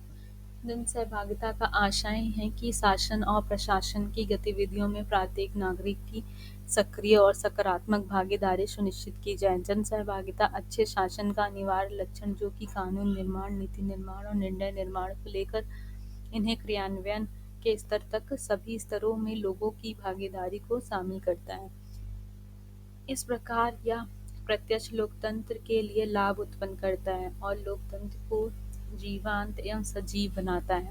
इसके अभाव में शासन की गुणवत्ता की कल्पना नहीं की जा सकती है। यह शासन प्रशासन की गुणवत्ता का संवर्धन करता है क्योंकि बुराइयों को समाप्त कर भ्रष्टाचार पर नियंत्रण कर यह जवाबदेह तरीके से कार्य करने का अवसर उत्पन्न कराता है। जन सहभागिता में बढ़ती हुई मात्रा और शासन प्रशासन की बढ़ती हुई गुणवत्ता का प्रतीक है और दूसरी ओर जन सहभागिता की कम मात्रा शासन प्रशासन की खराब गुणवत्ता का प्रतीक है। भारत में जन सहभागिता। सर्वप्रथम बी.आर. मेहता समिति ने 1957 में भारत में जन सहभागिता की आवश्यकताओं को रेखांकित किया। यद्यपि जन सहभागिता को प्रोत्साहन देने के लिए कोई प्रभावी कदम नहीं उठाए गए, इस दिशा में निम्नलिखित कमियां विद्यमान रही हैं। भारत में पूर्ण साक्षरता का अभाव है। 2011 में आंकड़ों के अनुसार केवल 3/4 जनसंख्या ही शिक्षित है। लोगों के बीच जागरूकता का अभाव रहा है। ब्रिटिशकालीन कानून निम्नलिखित और प्रक्रियाएं विद्यमान हैं जो जन भागीदारी को हतोत्साहित करती हैं, जैसे कार्यालय की गोपनीयता नियम 1923, भारतीय पुलिस अधिनियम 1861 आदि। स्वतंत्रता के पश्चात जन भागीदारी को बढ़ाने के लिए संस्थागत प्रयास नहीं किया गया है। कानून निर्माण, नीति निर्माण, क्रियान्वयन आदि की प्रक्रिया जटिल रही है। भागीदारी निभाना कठिन रहा है। इसे प्रोत्साहन देने के लिए राजनीतिक प्रतिबद्धता का अभाव रहा है। सिविल समाज की भूमिका बढ़ने से कुछ परिवर्तन अवश्य आए हैं किंतु अपेक्षित भागीदारी निश्चित नहीं की जा सकती। उपाय। जन भागीदारी को बढ़ाने के लिए शासन और प्रशासन स्तर पर औपचारिक प्रावधान किए जाने चाहिए। ब्रिटिशकालीन कानून, नियम और कार्य प्रणालियों को समाप्त किया जाना चाहिए था। उनमें व्यापक संशोधन किए जाएं। लोगों की गुणवत्ता शिक्षा के लिए प्रबंधन किया जाए। लोगों को उन्हें के अधिकारों से हित शासन प्रशासन के प्रति जागरूक बनाया जाए। इसके लिए सिविल समाज की भूमिका में वृद्धि की जाए और शिक्षा व्यवस्था में सुधार किया जाए। विकास प्रक्रिया एवं विकास उद्योग। विकास की बदलती अवधारणा। विकास वस्तुतः विकासशील देशों की अवधारणा है। विकासशील देशों में आने वाले सामाजिक आर्थिक परिवर्तन विकास कहलाता है। इसके अंतर्गत आधारभूत संरचनाओं का विकास, सामाजिक विकास आदि सभी क्षेत्र में शामिल होते हैं। स्वतंत्रता के पश्चात भारत में विकास की निर्भरता मॉडल अपनाया गया है। इसका अर्थ है कि भारत को विकास करने के लिए विदेशों पर निर्भर रहना चाहिए। यदि यह विकास गांधीवादी मॉडल अर्थात आत्मनिर्भरता मॉडल के ठीक विपरीत था, किंतु विकास के इस मॉडल में संशोधन और दुरुपयोग को बढ़ावा दिया है और विकास से लोगों को दूर रखा है। विकास के बारे में जन जागरूकता और जन भागीदारी उपेक्षित रही है। अतः वर्ष 1970 के दशक से विकास की भागीदारी मॉडल पर बल दिया जाना लगा। इसका आशय था कि विकास के कार्यों में जनता की भागीदारी सुनिश्चित की जाए, किंतु विकास मॉडल के आलोचना के केंद्र में रहे प्रसिद्ध अर्थशास्त्री अमर्त्य सेन ने भारत के विकास मॉडल की आलोचना करते हुए कहा है कि भारत अब तक विकास होने से ज़्यादा प्राप्त करने पर केंद्रित रहा है। उन्होंने विकास को मानव स्वतंत्रताओं के विकास के रूप में परिभाषित किया है। महबूब उल हक जैसे अर्थशास्त्रियों ने मानव विकास की अवधारणा दी है, जो मानव केंद्रित विकास पर बल देता है। इसी आधार पर अब मानव विकास सूचकांक बनाए जाते हैं। 1990 के दशक में विकास के मॉडल में क्रांतिकारी परिवर्तन हुआ है। विकास के सरकार केंद्रित टॉप डाउन मॉडल के स्थान पर बॉटम अप मॉडल पर बल दिया जाने लगा है। इसने विकास की नई अवधारणा को जन्म दिया, जिससे उत्तर विकास या स्वयं विकास या विकास की विपरीत अवधारणा के नाम से जाना जाता है। विकास के पुराने मॉडल में सरकार कर्ता की भूमिका में थी, किंतु विकास के इस नए मॉडल में सरकार संसाधन वितरणकर्ता की भूमिका के रूप में आ चुका है। यह विकास का आत्मनिर्भरता मॉडल है। गरीबी उन्मूलन के लिए गठित किया गया दक्षिण एशिया आयोग ने भी अभी अपनी रिपोर्ट एशिया देशों में गरीबी दूर करने के लिए इस मॉडल का सुझाव दिया गया है। विकास के क्षेत्र में चिंतन करने वाले चिंतकों के जैसे बेनो गालजार्ड आदि ने विकास की इस मॉडल का समर्थन किया। इसका कहना है कि यह मॉडल संसाधन का दुरुपयोग को बढ़ावा देता है, स्थानीय संसाधन का बेहतर प्रबंधन सुनिश्चित करता है, छोटे समूह के माध्यम से भूमिका निभाने पर बल देता है, भ्रष्टाचार कम करता है, जन सहभागिता बढ़ाता है और विकास की लाभों का वितरण करता है। भारत में विकास के इस मॉडल को प्रभावी परिणाम उत्पन्न किए हैं, जैसे स्वयं सहायता समूह, रोटी बैंक, राजस्थान के अलवर जिले में अरवरी संसद, एनजीओ की भूमिका इत्यादि की भूमिका में विभिन्न वृद्धि हुई है। पोलियो उन्मूलन की सफलता, स्वयं सहायता के माध्यम से ग्रामीण विकास जैसे महत्वपूर्ण प्रभाव उत्पन्न हुए हैं। रोटी बैंक, अरवरी संसद जैसे लक्षण भी इस मॉडल के उदाहरण हैं। अरवरी संसद राजस्थान का या अलवर जिले से 76 गांव का समूह है, जिसे प्रत्येक गांव से एक प्रतिनिधि को लेकर संसद बनाई गई है। इस क्षेत्र में सर्वांगीण विकास की भूमिका निभाई है। इस प्रकार अब विकास स्थानीय आवश्यकताओं से प्रेरित हो रहा है, अर्थात विकास अमीबा जैसा हो गया है। गैर सरकारी संगठन, non governmental organisation, society registration act 1860 के अंतर्गत संस्थाओं को शामिल किया जाता है, जहां समाज के उत्थान और समाज के विकास के लिए काम करती है। शिक्षा के क्षेत्र में, बाल कल्याण के क्षेत्र में, पेयजल संरक्षण के लिए काम करना इत्यादि। गैर सरकारी संगठनों का पंजीकरण केवल सरकारी विभागों में होता है। इसके अलावा ये अपना कार्य करने के लिए, अपनी भूमिका निभाने के लिए फंड एकत्रित करने में स्वतंत्र होते हैं। जैसे पोलियो उन्मूलन के कार्यक्रम में सफल बनाने में गैर सरकारी संगठनों की भूमिका प्रभावी थी। गैर सरकारी संगठनों के आशय ऐसे संगठनों से है जो सामान्यतः सोसाइटी रजिस्ट्रेशन एक्ट 1860 के अंतर्गत पंजीकृत किया जाता है। यह संगठन सरकार के नियंत्रण से मुक्त रहकर कार्य करते हैं। इन संगठनों की अपनी संरचना, उद्देश्य और कार्यप्रणाली निश्चित करने का अधिकार प्राप्त होता है। इन्हें कार्य करने के लिए फंड स्वयं एकत्रित करना होता है। एनजीओ का महत्व, गैर सरकारी संगठन लोगों के उनके अधिकारों के प्रति जागरूक कराते हैं और उनके शिक्षित कराते हैं, या सरकार की नीतियों और कार्यक्रमों के प्रति लोगों को जागरूक बनाने और नीतियों को क्रियान्वयन में लोगों की भागीदारी को सुनिश्चित कराते हैं, या लोगों के हितों के लिए कार्य करते हैं, न कि स्वयं के हित के लिए, या लक्षित समूह की पहचान करते हैं और लोगों को नीतियों का लाभ पहुंचाया जाना सुनिश्चित करते हैं। ये शासन और प्रशासन में पारदर्शिता और जवाबदेही को प्रोत्साहित करने के लिए भ्रष्टाचार को नियंत्रित करने का कार्य करते हैं, या लोगों के हितों की प्रति उन्हें सजग बनाते हैं और सरकार लोगों के हितों के विरुद्ध कार्य न कर सके या सुनिश्चित करते हैं। इस प्रकार गैर सरकारी संगठन लोक हितों की रखवाले के रूप में काम करते हैं। प्रभाव, भारत में एनजीओ विभिन्न सामाजिक क्षेत्रों में महत्वपूर्ण भूमिका निभाती है। इसलिए भारत सरकार स्वैच्छिक संगठन के लिए राष्ट्रीय नीति घोषणा की है कि उसमें प्रावधान किया गया है कि सामाजिक क्षेत्र में योजनाओं का स्वैच्छिक संगठन की भागीदारी से चलाई जाएगी। बाल कल्याण, महिला सशक्तिकरण, स्वास्थ्य, शिक्षा, पोषण पर्यावरण संरक्षण इत्यादि क्षेत्र में एनजीओ सफलतापूर्वक कार्य कर रहे हैं। भारत में पोलियो उन्मूलन की सफलता एनजीओ की भूमिका का जीवंत प्रमाण है।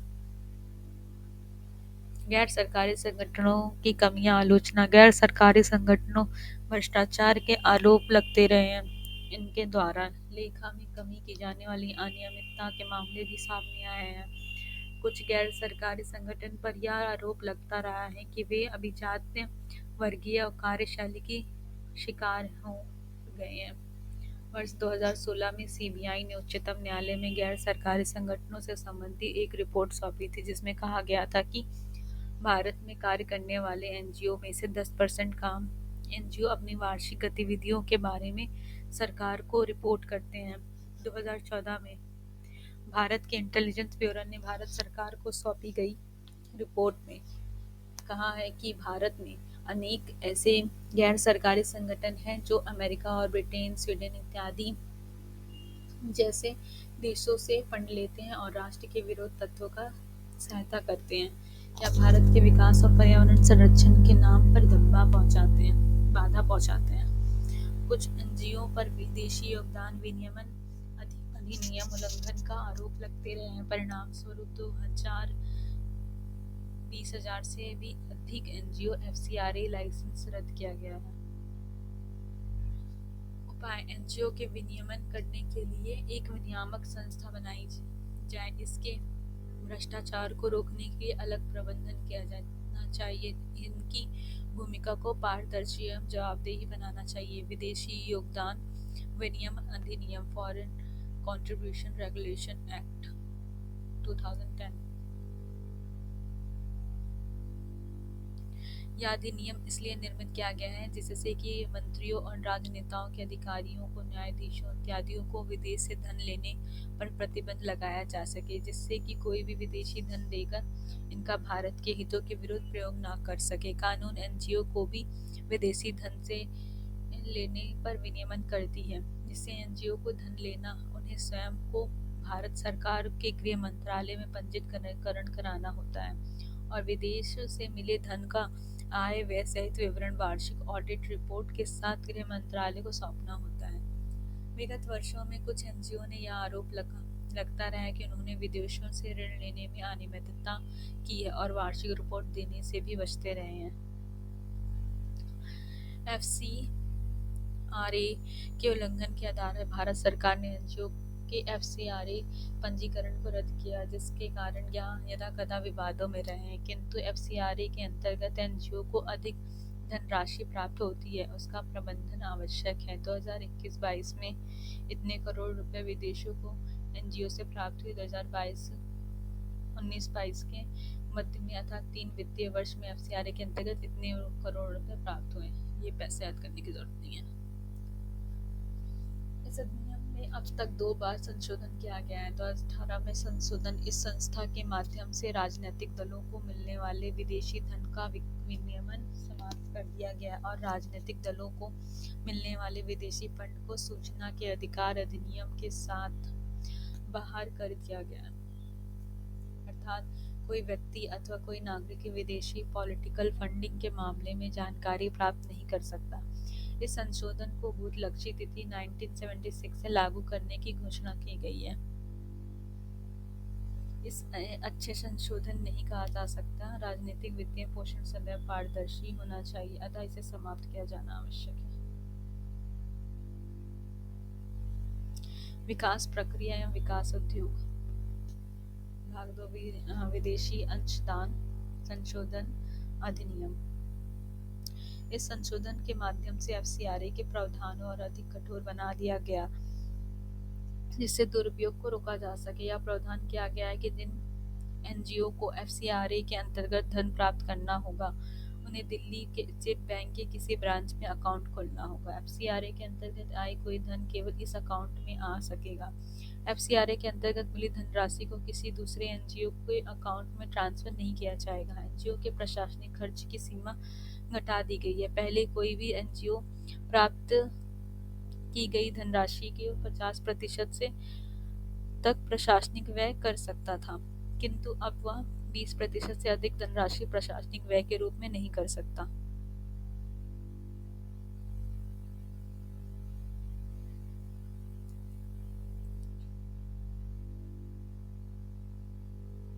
एनजीओ के सभी सदस्यों और कर्मचारियों को अपने आधार एवं पैन कार्ड उपलब्ध कराना होगा। किसी एनजीओ को लाइसेंस 180 दिन से बढ़ाकर पुनः 180 दिन के लिए रद्द किया जा सकता है।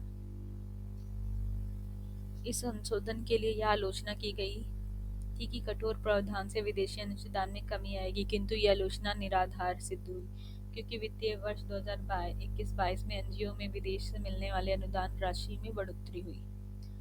स्वयं सहायता समूह सेल्फ हेल्प ग्रुप। स्वयं सहायता समूह सामान्यतः 10 से 15 लोगों को का ऐसा समूह है जो स्वयं सहायता के लिए निर्मित किया जाता है। एक अनुमान के अनुसार भारत में 70 लाख से अधिक स्वयं सहायता समूह कार्य कर रहे हैं। स्वयं सहायता समूह ने लोगों के विकास के लिए एक क्रांतिकारी परिणाम उत्पन्न किया है, अतः इन्हें विकास का इंजन कहा जाता है। सर्वाधिक स्वयं सहायता समूह महिलाओं द्वारा निर्मित किया गया है और इन्हें महिलाओं के जीवन सकारात्मक रूप से सर्वाधिक प्रभावित किया है, जिसे निम्नलिखित रूप से समझा जा सकता है। इन्हें महिलाओं को जागरूक बनाया है और उन्हें सामाजिक बंधनों, रूढ़ियों, परंपराओं से आगे निकालकर कार्य करने की प्रेरणा दी है। महिलाओं में वैज्ञानिक और आधुनिक सोच के मार्ग प्रस्तुत किया है। इससे महिलाओं की आत्मनिर्भरता की भावना में वृद्धि हुई है और उनके मनोबल में वृद्धि हुई है। महिला के परिणाम के पारिवारिक और सामाजिक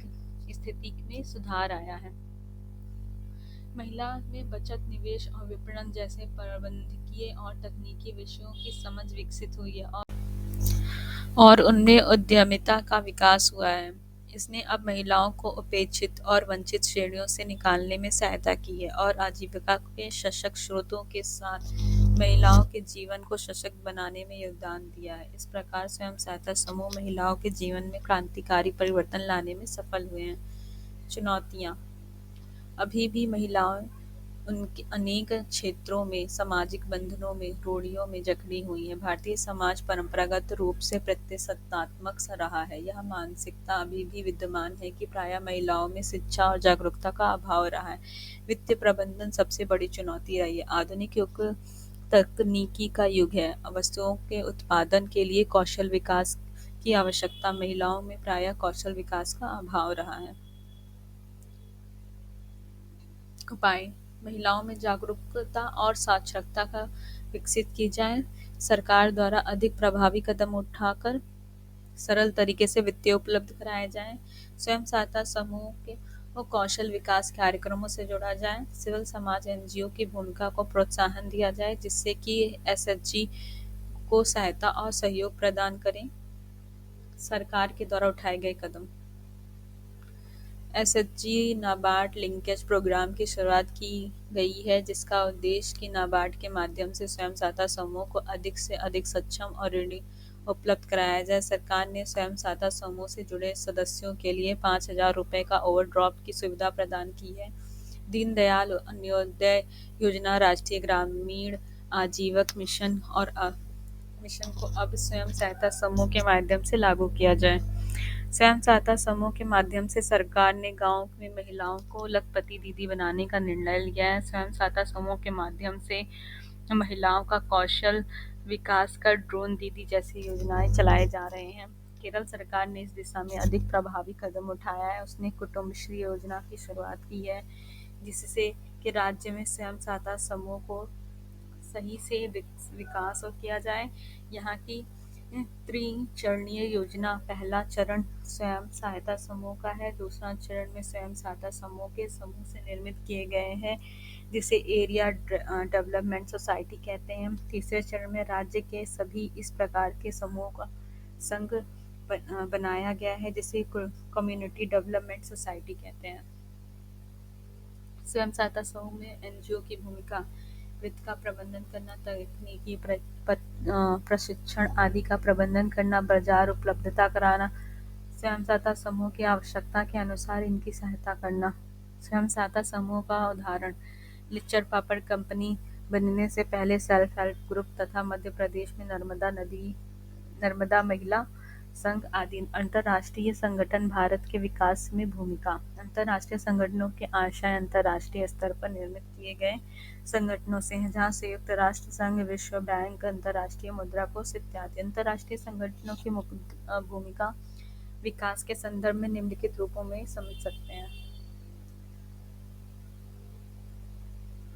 ये विकास के लिए वित्तीय संसाधन और धन उपलब्ध कराते हैं, जैसे भारत में बड़े बांधों के निर्माण, स्वास्थ्य आधारभूत संरचना के विकास आदि कार्यों के लिए विश्व बैंक ने दीर्घकालीन ऋण उपलब्ध कराया। इसी प्रकार एशिया विकास बैंक ने भारत में पूर्वोत्तर क्षेत्रों में विकास के लिए ऋण उपलब्ध कराया। अंतर्राष्ट्रीय संगठन विकास के लिए नीतिगत मार्गदर्शन प्रदान किए हैं, जैसे संयुक्त राष्ट्र संघ द्वारा घोषित किए गए शताब्दी विकास लक्ष्य, सतत विकास लक्ष्य, जिसमें भूखे, गरीब, महामारी जैसे समस्याओं के समाप्त करने के लिए लक्ष्यों का निर्धारण किया गया है। विश्वव्यापी सुधारों की पहल विश्व के बैंक द्वारा प्रतिपादित की गई अवधारणा के बाद ही हुई है। अंतर्राष्ट्रीय संगठन विकास के लिए विशेषज्ञ और तकनीकी परामर्श करते हैं, जैसे भारत में 1991 में वाणिज्यीकरण की शुरुआत IMF के परामर्श पर आधारित है। कोविड-19 की महामारी के दौरान कोविड के संपूर्ण प्रोटोकॉल विश्व स्वास्थ्य संगठन द्वारा किया गया है। दानकर्ताओं की भूमिका। अंतर्राष्ट्रीय दानकर्ता, घरेलू दानकर्ता, Bill and Melinda Gates foundation, Ford foundation, Tata trust, Azim Premji foundation, Swaminathan foundation. ये ऐसे समूह या संगठन हैं जो विकास की आवश्यकताओं को पूरा करने के लिए धन दान करते हैं। राष्ट्रीय अंतर्राष्ट्रीय स्तर पर अनेक दानकर्ता रहे हैं, जिन्होंने भारत के विकास को गति देने के लिए महत्वपूर्ण भूमिका निभाई है। स्वास्थ्य, शिक्षा, पोषण, बाल कल्याण, महिला कल्याण इत्यादि अनेक क्षेत्रों में धन की कमी को पूरा करते रहे हैं। अंतर्राष्ट्रीय स्तर पर bill and Melinda Gates foundation Bharat में प्रतिवर्ष धनराशि दान करते हैं। इसने रोटा वैक्सीन में भी विकास में आर्थिक सहायता दी थी। कैंसर, टीबी जैसे असाध्य बीमारियों के लिए जाने जाने वाले शोध के लिए फंड उपलब्ध करा रहे थे। इसी प्रकार रॉकफेलर फाउंडेशन, फॉर्ड फाउंडेशन ने भी अपनी भूमिका निभाते रहे। देश के भीतर अनेक दानकर्ता समूह ने भी विकास के विविध क्षेत्रों में भूमिका निभाई है, जिसमें टाटा ट्रस्ट सर्वाधिक पुराना दानकर्ता समूह। इसके अलावा अजीम प्रेमजी फाउंडेशन एवं स्वामीनाथन फंड इत्यादि ने विकास के क्षेत्र में धन संबंधित आवश्यकताओं को पूरा करने में योगदान देते रहे हैं।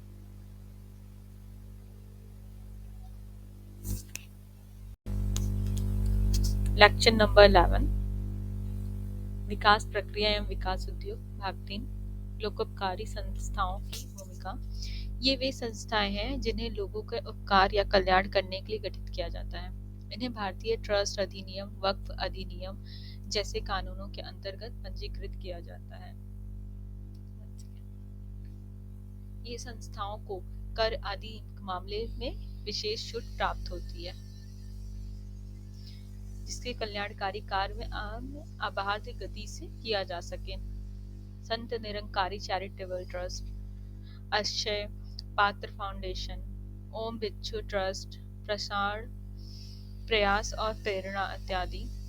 स्वास्थ्य, शिक्षा, पोषण, बाल कल्याण, पुनर्वास, महिला कल्याण इत्यादि अनेक क्षेत्रों में यह संस्थाएं लोगों को निःशुल्क सेवाएं या नाम मात्र के शुल्क सेवाएं उपलब्ध करा रही हैं। इस प्रकार के अंतराल में भरपाई करने में इन संस्थाओं ने प्रभावी भूमिका निभाई है। विकास में निजी क्षेत्र की भूमिका। लोक निजी भागीदारी के आधार पर कार्य किया जा रहा है। आधारभूत संरचनाओं का विकास, जैसे सड़क और बिजली, सामाजिक क्षेत्र में कार्य, CSR के अंतर्गत कार्य इत्यादि। विकास में सिविल सेवाओं की भूमिका। सिविल सेवाएं किसी देश के बैंक बोन कहलाती हैं। विकास का कार्य की गुणवत्ता सिविल सेवाओं पर निर्भर करती है। सिविल सेवाएं यदि प्रभावी भूमिका का निर्वहन करेंगी तो विकास कार्यों का लाभ जन जन तक पहुंचाई जा सकेगा। सिविल सेवाओं की दोहरी भूमिका का निर्वहन करती हैं। विकास कार्यों को लागू करना, विकास के लिए नीति और कार्यक्रम को निर्धारित करने के लिए सलाह देना। अनुभव दर्शाता है कि सिविल सेवाओं के परामर्श को प्रायः नीति का रूप दिया जाता रहा है। स्वतंत्रता के पश्चात सिविल सेवाओं में भ्रष्टाचार, अपराधियों और मंत्रियों के साथ भ्रष्ट गठजोड़ के कारण सिविल सेवाओं अपेक्षित भूमिका का निर्वहन करने नहीं कर रह सकती। विकास में चुनौतियां, भ्रष्टाचार, अधिकारियों, अपराधियों और मंत्रियों के बीच भ्रष्ट गठजोड़, ब्रिटिशकालीन कार्य संस्कृति, कानून प्रक्रियाएं, पारदर्शिता और जवाबदेही का अभाव, जन जागरूकता एवं जन भागीदारी का अभाव। उपाय: भ्रष्टाचार और अपराध के प्रति जीरो टॉलरेंस की नीति अपनाई जाए। राजनीति और सिविल सेवाओं में नैतिकता पर बल दिए जाए। ब्रिटिशकालीन कानूनों और कार्य प्रणालियों को समाप्त किया जाए। पारदर्शिता एवं जवाबदेही में वृद्धि की जाए। जनता को जागरूक बनाया जाए और विकास कार्यक्रमों को उनकी प्रभावी भूमिका सुनिश्चित की जाए। लोक नीति। लोक नीति सार्वजनिक उद्देश्यों के लिए निर्मित की जाने वाली नीतियां हैं। नीतियों के निर्णयों का समुच्चय।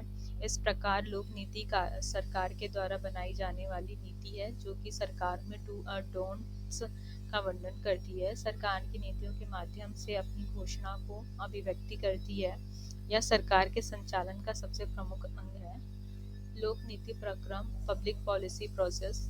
लोक नीति प्रक्रम का निरंतर चक्रीय प्रक्रम है, जैसे नीति निर्माण, नीति ज्ञान, नीति विश्लेषण, नीति कार्यान्वयन, नीति मॉनिटरिंग, नीति मूल्यांकन, नीति समीक्षा, नीति निर्माण आ गया। नीति निर्माण। लोक नीति निर्माण का दायित्व मंत्री पर है। परामर्श सचिव का। सचिव मंत्री का अधीनस्थ नहीं है बल्कि उसका सहयोगी और परामर्शदाता व्यापी मंत्री सचिव का वरिष्ठ है। मंत्री एजेंडा का निर्धारण। सचिव नीति का ड्राफ्ट तैयार करता है। मंत्री नीति का निर्धारण करता है। कैबिनेट अनुमोदन करती है। संसद का अनुमोदन होता है। नीति लागू होने का योग्य हो जाता है। लोक नीति को प्रभावी करने वाले घटक। सरकारी घटक में शामिल प्राधिकारी। राष्ट्रपति प्रत्यक्ष भूमिका नहीं केवल मार्गदर्शक के रूप में कार्य करते हैं। संसद चर्चा करना, अनुमोदन करना। प्रधानमंत्री सर्वोच्च सत्ता इसकी इच्छा नीति के रूप में लेती है। कैबिनेट सर्वोच्च परामर्शदात्री के रूप में भूमिका। मंत्री नीति निर्माण में। सचिव स्टाफ एजेंसी। प्रधानमंत्री कार्यालय स्टाफ एजेंसी के रूप में। मंत्रिमंडल सचिवालय स्टाफ एजेंसी के रूप में। उच्चतम न्यायालय प्रत्यक्ष भूमिका नहीं केवल निगरानी के तौर पर। नीति आयोग अन्य संस्थाएं विशेष परामर्श प्रदान करना, थिंक टैंक के रूप में कार्य करना, स्टाफ एजेंसी के रूप में। गैर सरकारी घटक, नागरिक, सिविल समाज, हित समूह, मीडिया, अंतर्राष्ट्रीय संगठन। गवर्नेंस का शासन। लेक्चर नंबर 12, लोक नीति। हित समूह, दबाव समूह की भूमिका। हित समूह का आशय ऐसे समूह से है जो समान हितों की पूर्ति के लिए निर्मित किए गए हैं। हित समूह अपने समूह के हितों की रक्षा करते हैं, उन्हें जागरूक बनाते हैं, सरकार के साथ भागीदारी सुनिश्चित करते हैं और हितों की उपेक्षा से बचाव सुनिश्चित करते हैं। हित समूह अपने हितों को पूरा करने के लिए एक विशेष समूह में दबाव समूह के रूप में परिवर्तित हो जाते हैं, अर्थात ये सरकार पर दबाव निर्मित करने का कार्य करते हैं जिससे ये सरकारी नीतियों को प्रभावी किए जा सके और अपनी हितों के लिए कार्य किया जा सके या अपने हितों की रक्षा की जा सके। दबाव समूह सरकार पर दबाव निर्मित करने के लिए धरना प्रदर्शन, हड़ताल, लॉबिंग, इलेक्शनरिंग, प्रोपेगेंडा, भारत बंद इत्यादि साधनों का प्रयोग करते हैं। लॉबिंग अपने हितों को पूरा करने के लिए सरकार के भीतर से गठजोड़ बना लेते हैं और इलेक्शनरिंग निर्वाचन को प्रभावित करते हैं या निर्वाचन प्रतिनिधियों के माध्यम से सरकार पर दबाव निर्मित करते हैं। प्रोपेगेंडा जोर शोर से बढ़ा चढ़ाकर प्रस्तुत करना। समीक्षा। हित समूह दबाव समूहों की भूमिका परिवर्तनशील रही है। समानता शक्तिशाली हित समूह शक्तिशाली दबाव समूह के रूप में परिवर्तित होते हैं, जैसे उद्योगपति के हित में समूह, फिक्की, HOSM इत्यादि।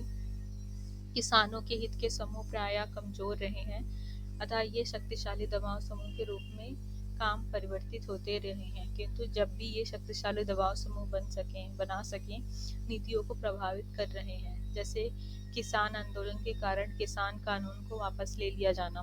भारत में हित समूह की भूमिका नकारात्मक भूमिका भी उत्पन्न हुई है। उनके अपराध जो प्रदर्शन हिंसक हुआ है या उन्हें आवश्यक सेवाओं को बाधित किया है, जिससे लोगों को जानें गंवानी पड़ी और सार्वजनिक संपत्ति को नुकसान भी हुआ है। हित समूह से ऐसी भूमिकाओं की अपेक्षा नहीं की जानी चाहिए। मीडिया की भूमिका।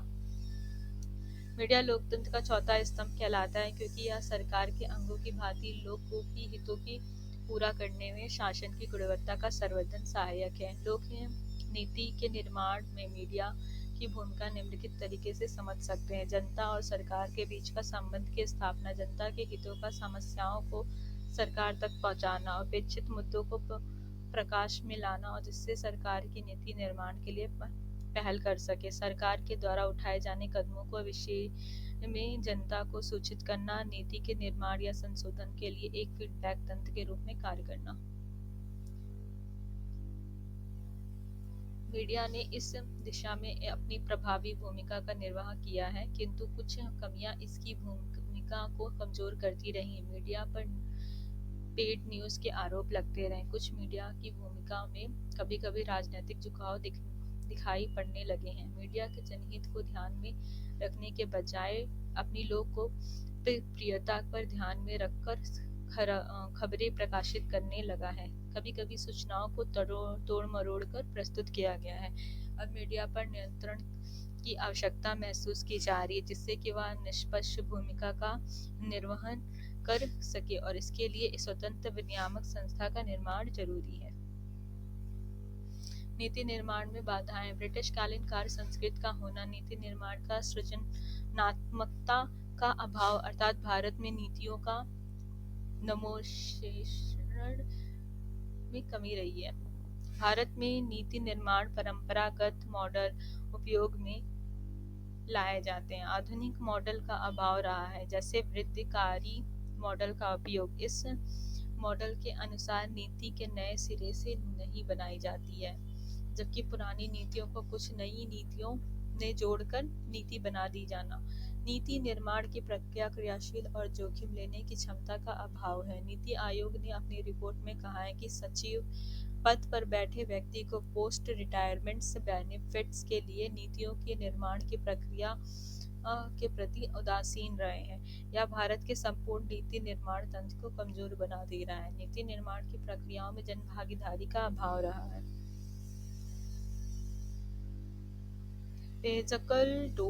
पेस्कल डोर के अनुसार भारत में नीति निर्माण की जाने वाली नीतियां खराब गुणवत्ता की होती हैं। उपाय। ब्रिटिशकालीन कार्य संस्कृति को दूर करने के लिए कठोर उपाय किया जाए। नीति निर्माण में आधुनिक मॉडल जैसे तार्किक मॉडल का प्रयोग किया जाए। नीति निर्माण में सृजनात्मक नवमेषण मतलब इनोवेशन, प्रयोगात्मक इत्यादि जैसे गुणों का बढ़ाया जाए और नीति निर्माण में विशेषज्ञों और अधिक महत्व दिया जाए। नीति निर्माण के सभी चरण में जनता की सक्रिय सकारात्मक भूमिका को सुनिश्चित किया जाए।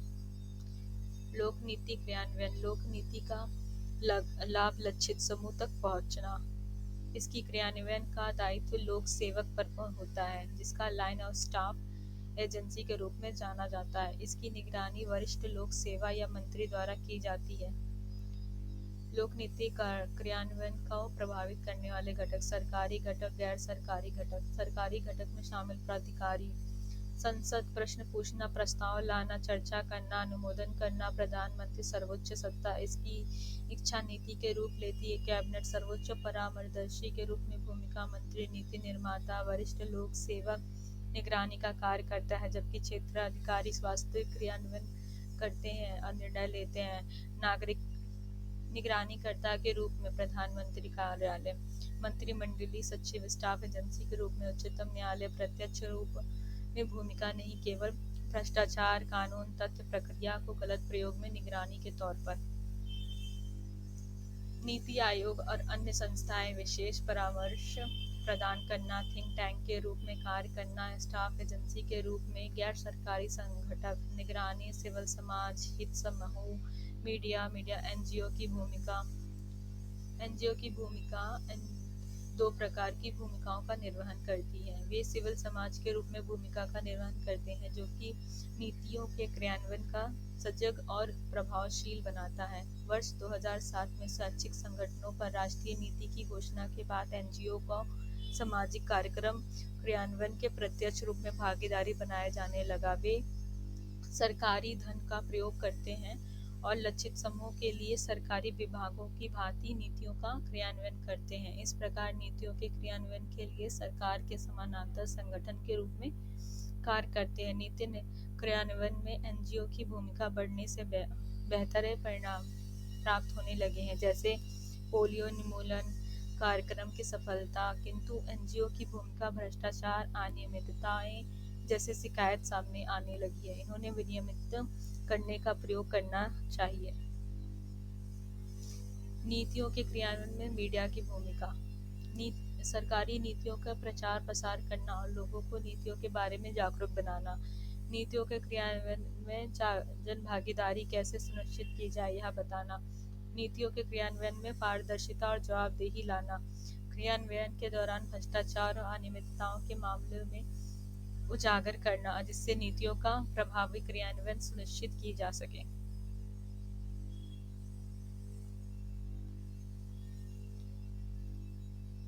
नीतियों का क्रियान्वयन में बाधाएं।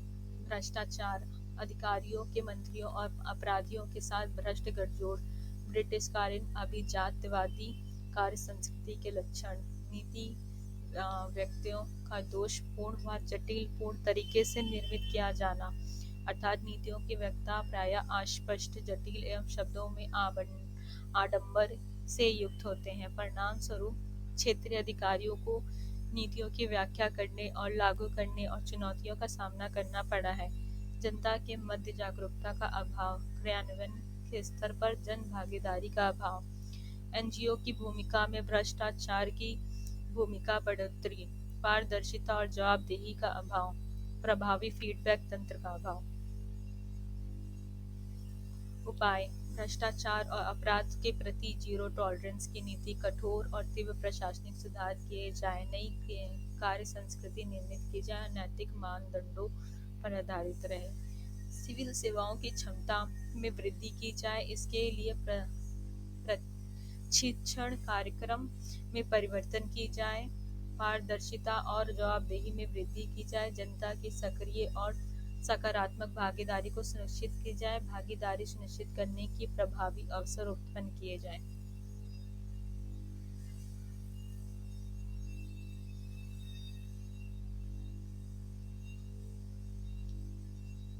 लेक्चर नंबर 13, सिविल सेवाओं की भूमिका।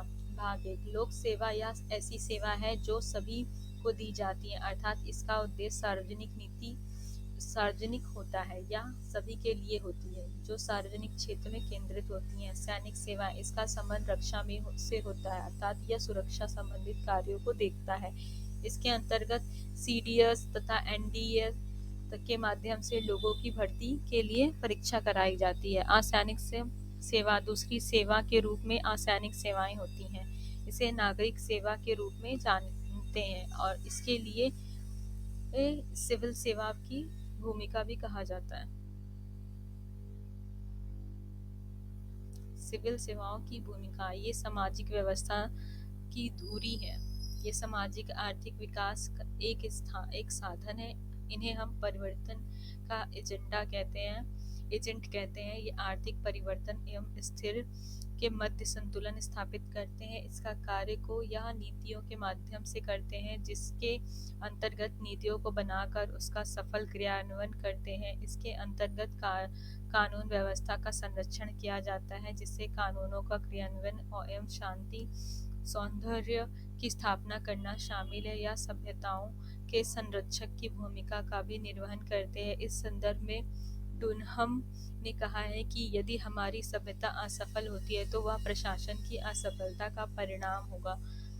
या आपदा प्रबंधन के रूप में काम करते हैं, या समाज के कल्याण के कार्य भी करती हैं, जिससे हम कल्याणकारी प्रशासन के रूप में देखते हैं। इनकी नीति निर्माण सलाहकार की भूमिका होती है। नीति कार्यान्वयन का दायित्व इन्हीं का ही होता है, या शासन व्यवस्था का बैकबोन है। सिविल सेवकों की भूमिका में आने वाली सीमाएं।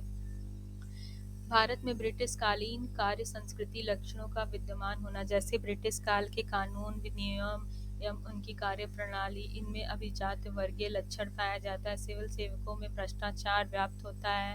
एन बोहरा के रिपोर्ट के अनुसार अपराधी के साथ सिविल सेवकों एवं नेताओं का गठजोड़ देखा जाता है, अर्थात उनकी कहना था कि प्रशासन एवं राजनीतिक का अपराधीकरण भारत में व्याप्त है। पांचवा, सिविल सेवकों के पारदर्शिता एवं जवाबदेही का अभाव पाया जाता है। भारत में कठोर प्रशासनिक सुधारों का अभाव है। सिविल सेवकों के कार्य में राजनीतिक हस्तक्षेप। वैद्यनाथ कमेटी के अनुसार भारत के देश में सिविल सेवकों का औसतन कार्यकाल किसी जिले में 6 महीने से अधिक नहीं होना चाहिए। उन्होंने इसे सिविल सेवकों की अनियमितता या स्थानांतरण के रूप में परिभाषित किया। सिविल सेवकों में कभी कभी राजनीतिक रूप में प्रतिबद्ध नौकरशाही के रूप में कार्य करता है। इसे कमिटेड ब्यूरोक्रेसी कहते हैं, अर्थात किसी सिविल सेवक को राजनीतिज्ञों के प्रति प्रतिबद्ध होना, जैसे वर्तमान में पश्चिम बंगाल की ब्यूरोक्रेसी। विभागों के कार्यों में विलंब, मनमानापन और लाल-फीताशाही का अपनाया जाना, यह सब नौकरशाही के दोष हैं। जन जागरूकता और जन भागीदारी का अभाव।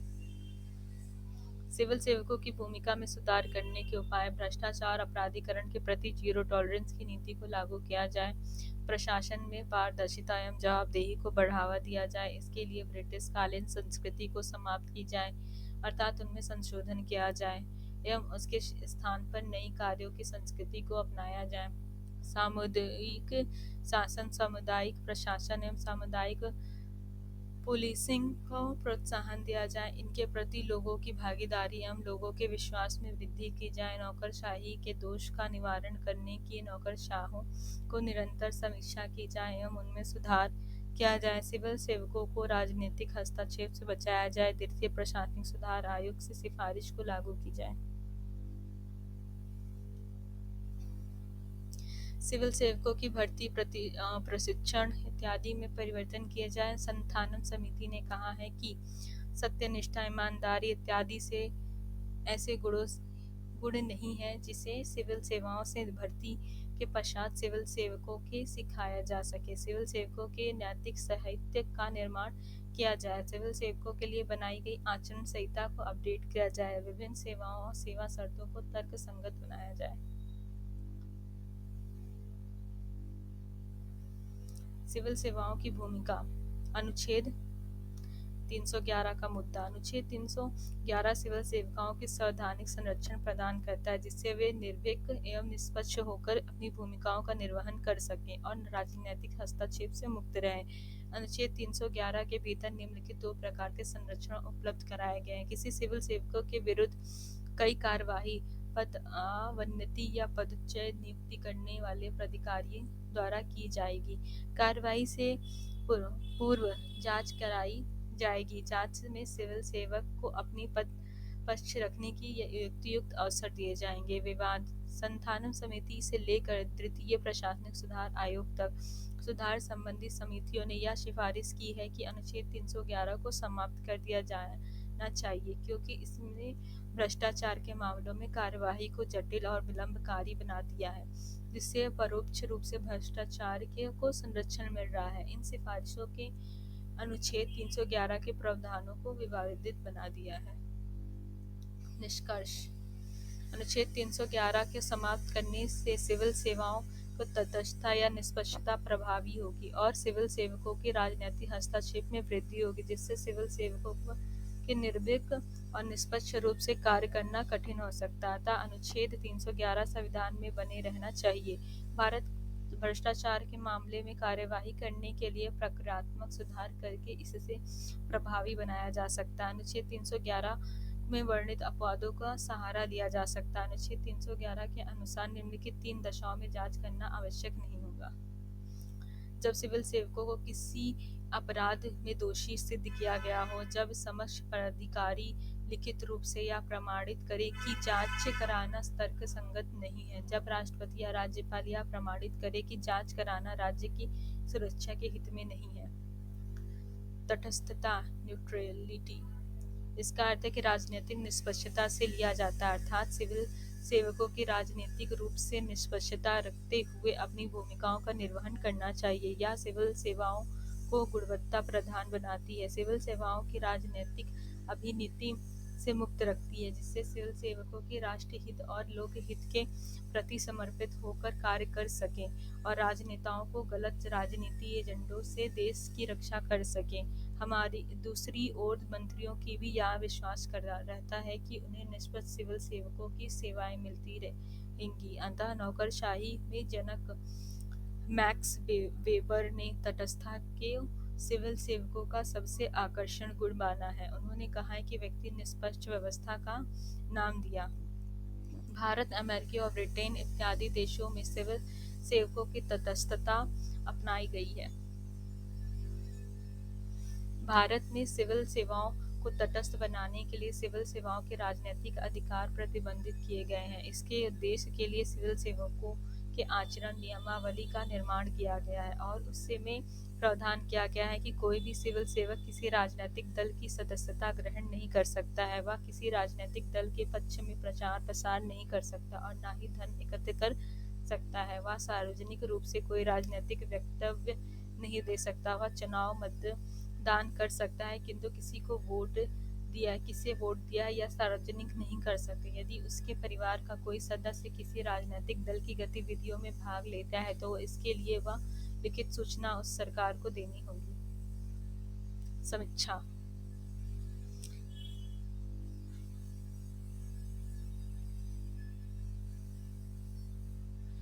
भारत में सिविल सेवाएं तटस्थता के आधार पर कार्य करती हैं रही है। इसने सिविल सेवकों को निष्पक्ष और निर्भीक भूमिकाएं निभाने की प्रेरणा दी है और प्रशासन की गुणवत्ता में वृद्धि की है। किंतु दूसरी ओर ऐसे भी उदाहरण हैं जहां तटस्थता के उल्लंघन के अवसर भी उत्पन्न हुए हैं। इससे निम्नलिखित रूपों से समझा जा सकता है। अधिकारियों और मंत्रियों के मध्य भ्रष्ट गठजोड़ रहा है। यह तथ्य एन बोहरा रिपोर्ट में प्रकाशित किया गया है। राज्य के मुख्य सचिव की नियुक्ति में प्रायः मुख्यमंत्री ने राजनीति झुकाव रखने वाले सिविल सेवकों को चुना है और ऐसे करने में वरिष्ठता का उल्लंघन भी किया जाता रहा है। कभी कभी सिविल सेवकों ने राजनीति और संरक्षण के अधीन सेवाएं ही अपनी निष्पक्ष भूमिका का त्याग किया है और राजनीतिक दल में एजेंडे की भांति कार्य किया है। किंतु यह स्थिति नैतिकता में पतन के कारण उत्पन्न हुई है। राजनीतिक और नैतिकता और सिविल सेवाओं में नैतिकता का प्रोत्साहन देना चाहिए। अनामिता। अनामिता का अर्थ अनामा या गुमनाम होने से है। इसके अनुसार सिविल सेवकों के द्वारा कार्यशाली क्षमता के अंतर किए गए कार्यों से उत्पन्न होने वाले परिणामों के लिए सिविल सेवकों को उत्तरदायी नहीं ठहराया जाएगा, बल्कि यह उत्तरदायित्व मंत्रियों और विधिज्ञों के समक्ष वहन करना होगा। इसे मंत्रियों के उत्तरदायित्व का सिद्धांत कहते हैं। यदि व्यक्तिगत क्षमताओं में किए गए कार्यों के लिए सिविल सेवकों को यहाँ संरक्षण प्राप्त नहीं होता। समीक्षा। अनियमितता का सिद्धांत इसलिए अपनाया गया था जिससे कि सिविल सेवकों के सृजनात्मक निर्णय लेकर कार्य कर सकें तथा उन्हें लोगों की आलोचना से बचाकर सृजनात्मक चिंतन को जारी रख सकें। किंतु इसने गोपनीयता के किसी की कार्य संस्कृति को प्रोत्साहन दिया और अनुत्तरदायित्व एवं भ्रष्टाचार को संरक्षण प्रदान किया।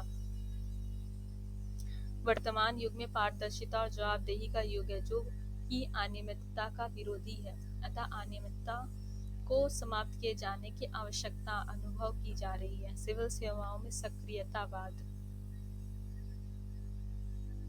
इसका अर्थ है कि सिविल सेवकाओं द्वारा क्रियान्वयन से संबंधित अपनी परंपरागत भूमिका के आंतरिक अन्य भूमिकाओं का निभाने से है जो कि परंपरागत रूप से उनके अधिकार क्षेत्र में नहीं आती है, जैसे नीति निर्माण मंत्री का कार्य। किंतु व्यवहार में सचिवों को परामर्श को ही नीति का रूप दिया जाता रहा है। क्षेत्रों में नीतियों का लागू करने में समक्ष सूक्ष्म नीतियों का निर्माण करना होता है कि नीतियों कैसे लागू होंगी या सैद्धांतिक तौर पर मंत्री का कार्य है जिसे व्यवहार में सिविल सेवकों द्वारा किया जाता है। प्रत्योजित विधान के कारण विधि निर्माण के कार्यों में सिविल सेवकों के अधिकाधिक शामिल हुए हैं। प्रत्योजित विधान का यह अर्थ है कि विधायिका द्वारा विधि निर्माण संबंधित कार्यों को कार्यपालिका को सौंपने के लिए किया जाता है, जैसे नियम निर्माण संयंत्र के स्थान पर विभाग के तैयार किए जाते हैं। सिविल सेवकों के अर्ध न्यायिक कार्य करने लगे हैं। अधिकारों के विकास ने उन्हें आधिकारिक न्यायिक कार्यों में शामिल किया है। इस प्रकार सिविल सेवाओं अर्ध विधायी तथा अर्ध न्यायिक जैसे कार्यों का भी संपादन करने लगी है। समीक्षा, सिविल सेवाओं का सक्रियतावाद एक अनिवार्य बुराई है। ये बुराई है कि क्योंकि सिविल सेवकों को अन्य लोगों की भूमिकाओं में हस्तक्षेप करने का अवसर देती, किंतु यह अनिवार्य है क्योंकि वर्तमान शासन प्रशासन संबंधित परिस्थितियां जटिल, चुनौतीपूर्ण है और सिर्फ सिविल सेवकों में उनमें दक्ष होते हैं।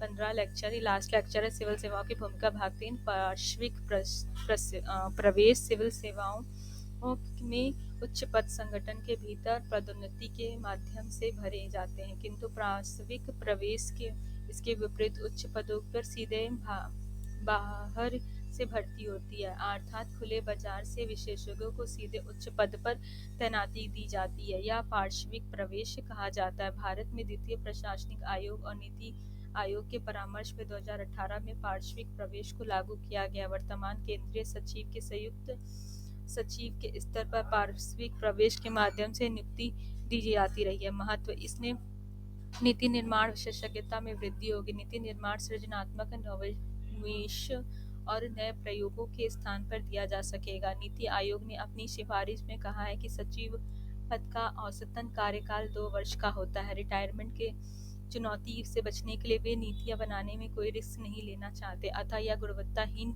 नीतियों से निर्मित होती रहते हैं। निजी क्षेत्रों में जोखिम लेना कार्यशील की अभिन्न अंग है और नीति निर्माण के स्तर पर वह जोखिम को शामिल किया जा सकेगा। निजी क्षेत्र में लक्ष्योन्मुखी, समयबद्ध और जवाबदेही कार्यशील के लिए जाने जाते हैं, जबकि सिविल सेवाओं में इन गुणों को पुनः अभाव रहा है, अतः निजी क्षेत्रों में कार्य संस्कृति का लाभ लिया जा सकता है और नीति निर्माण में गुणवत्ता में वृद्धि की जा सकती है। सीमाएं, सिविल सेवाओं में उच्च पदों के अवसर सीमित होते जाएंगे, अतः इस मनोबल में कमी आ सकती है। जिन निजी क्षेत्रों में से नियुक्ति किए गए हैं, सदस्यों की नीतियों क्रियान्वयन और लोक नीति के संपूर्ण परिदृश्य का व्यवहारिक अनुभव नहीं होगा, नीति निर्माण के व्यवहारिकता से दूर ले जाया जा सकता है। इस क्षेत्र में प्रशासन चलाना अनेक चुनौतियों से और परेशानियों से ग्रसित हो सकते हैं, क्योंकि इन्हें क्षेत्रीय प्रशासन के अनुभव नहीं होगा, अतः ऐसी चुनौतियों का गहन समझ नहीं होगा जो नीति निर्माण और क्रियान्वयन के मध्य अंतराल उत्पन्न कर सके। निष्कर्ष, पार्श्विक प्रवेश भारत के लिए नई शुरुआत है, किंतु अमेरिका के ब्रिटेन, ऑस्ट्रेलिया इत्यादि देशों में इससे पहले की अपनाया जा रहा है। इसने वहां की सिविल सेवाओं की गुणवत्ता में वृद्धि की है। इसने देशों के अनुभवों से शिक्षा ग्रहण की जा सकती है और पार्श्विक प्रवेश को उपयोगी बनाया जा सकता है। मिशन कर्मयोगी। मिशन कर्मयोगी भारत सरकार के कर्मचारियों के लिए एक प्रशिक्षण कार्यक्रम है जिसकी शुरुआत वर्ष 2020 में की गई है। यह राष्ट्रीय सिविल सेवाओं और क्षमताओं विकास कार्यकारिणी NPCSCB का एक भाग है। इस कार्यक्रम को सिविल सेवकों की क्षमता के विकास के लिए अर्धधारशील रखने के लिए निर्मित किया गया है, जिससे कि वे भारतीय संस्कृति और सेवाओं परिपूर्ण रहें, विश्व के श्रेष्ठ पद्धतियों को सीखी सके और अपनी जड़ों को मजबूत कर सके। मिशन कर्मयोगी का लक्ष्य भारतीय सिविल सेवकों को अधिक सृजनात्मक, नवाचारी, विचारशील, गतिशील, ऊर्जावान, व्यावसायिक और प्रौद्योगिक समर्थन बनाते हुए भविष्य के लिए तैयार करना, जहां सिविल सेवकों के विशिष्ट भूमिकाओं का निर्वहन करने की क्षमता होगी। यह प्रशिक्षण कार्यक्रम नियम आधारित होने के बजाय भूमिका आधारित होंगे, जिससे कि सिविल सेवकों और उनके पद की आवश्यकताओं के अनुसार क्षमताओं के विकास का किया जा सके। यहाँ एक ऑनलाइन ट्रेनिंग प्रोग्राम होगा जिससे कि नागरिकों की सेवाओं को बेहतर बनाने के लिए निम्नलिखित 6 बिंदुओं पर बल दिया जाए: नीतिगत ढांचा, संस्थागत ढांचा, योग्यता की रूपरेखा, इलेक्ट्रॉनिक मानव संसाधन प्रबंधन प्रणाली, निगरानी और मूल्यांकन को प्रभावी रूपरेखा। डिजिटल लर्निंग ढांचा अर्थात IoT या एक ऑनलाइन प्लेटफॉर्म है जो मिशन कर्मयोगी के तरह दिए जाने वाले प्रशिक्षण इसी प्लेटफॉर्म के माध्यम से ऑनलाइन उपलब्ध कराए जाएंगे। प्रशिक्षण को प्रभावी तरीके से संपन्न कराने के लिए स्पेशल पर्पज व्हीकल का गठन किया गया है, जिसे कंपनी अधिनियम के अंतर्गत गठित किया गया है और प्रशिक्षण कार्यक्रमों के संचालन का दायित्व इसी का होगा। विगत वर्षों में पूछे गए प्रश्न। आर्थिक प्रदर्शन के लिए संस्थागत गुणवत्ता का निर्णायक चालक। इस संदर्भ में लोकतंत्र को सुदृढ़ करने के लिए सिविल सेवाओं के सुधार का सुझाव दीजिए। प्रारंभ में तौर पर भारत में लोक सेवाएं तटस्थ और प्रभावशीलता के लक्षणों को प्राप्त करने के लिए अभिकल्पित की गई है, जिनका वर्तमान संदर्भ में अभाव दिखाई देता है। क्या आप इस मत से सहमत हैं कि लोक सेवाओं के कड़े सुधारों की आवश्यकता है? टिप्पणी कीजिए। एंड ये हमारा गवर्नेंस का पूरा चैप्टर खत्म होता है। And thank you for all of you. अब हम लिखते हैं इसका द्वितीय प्रशासनिक सुधार।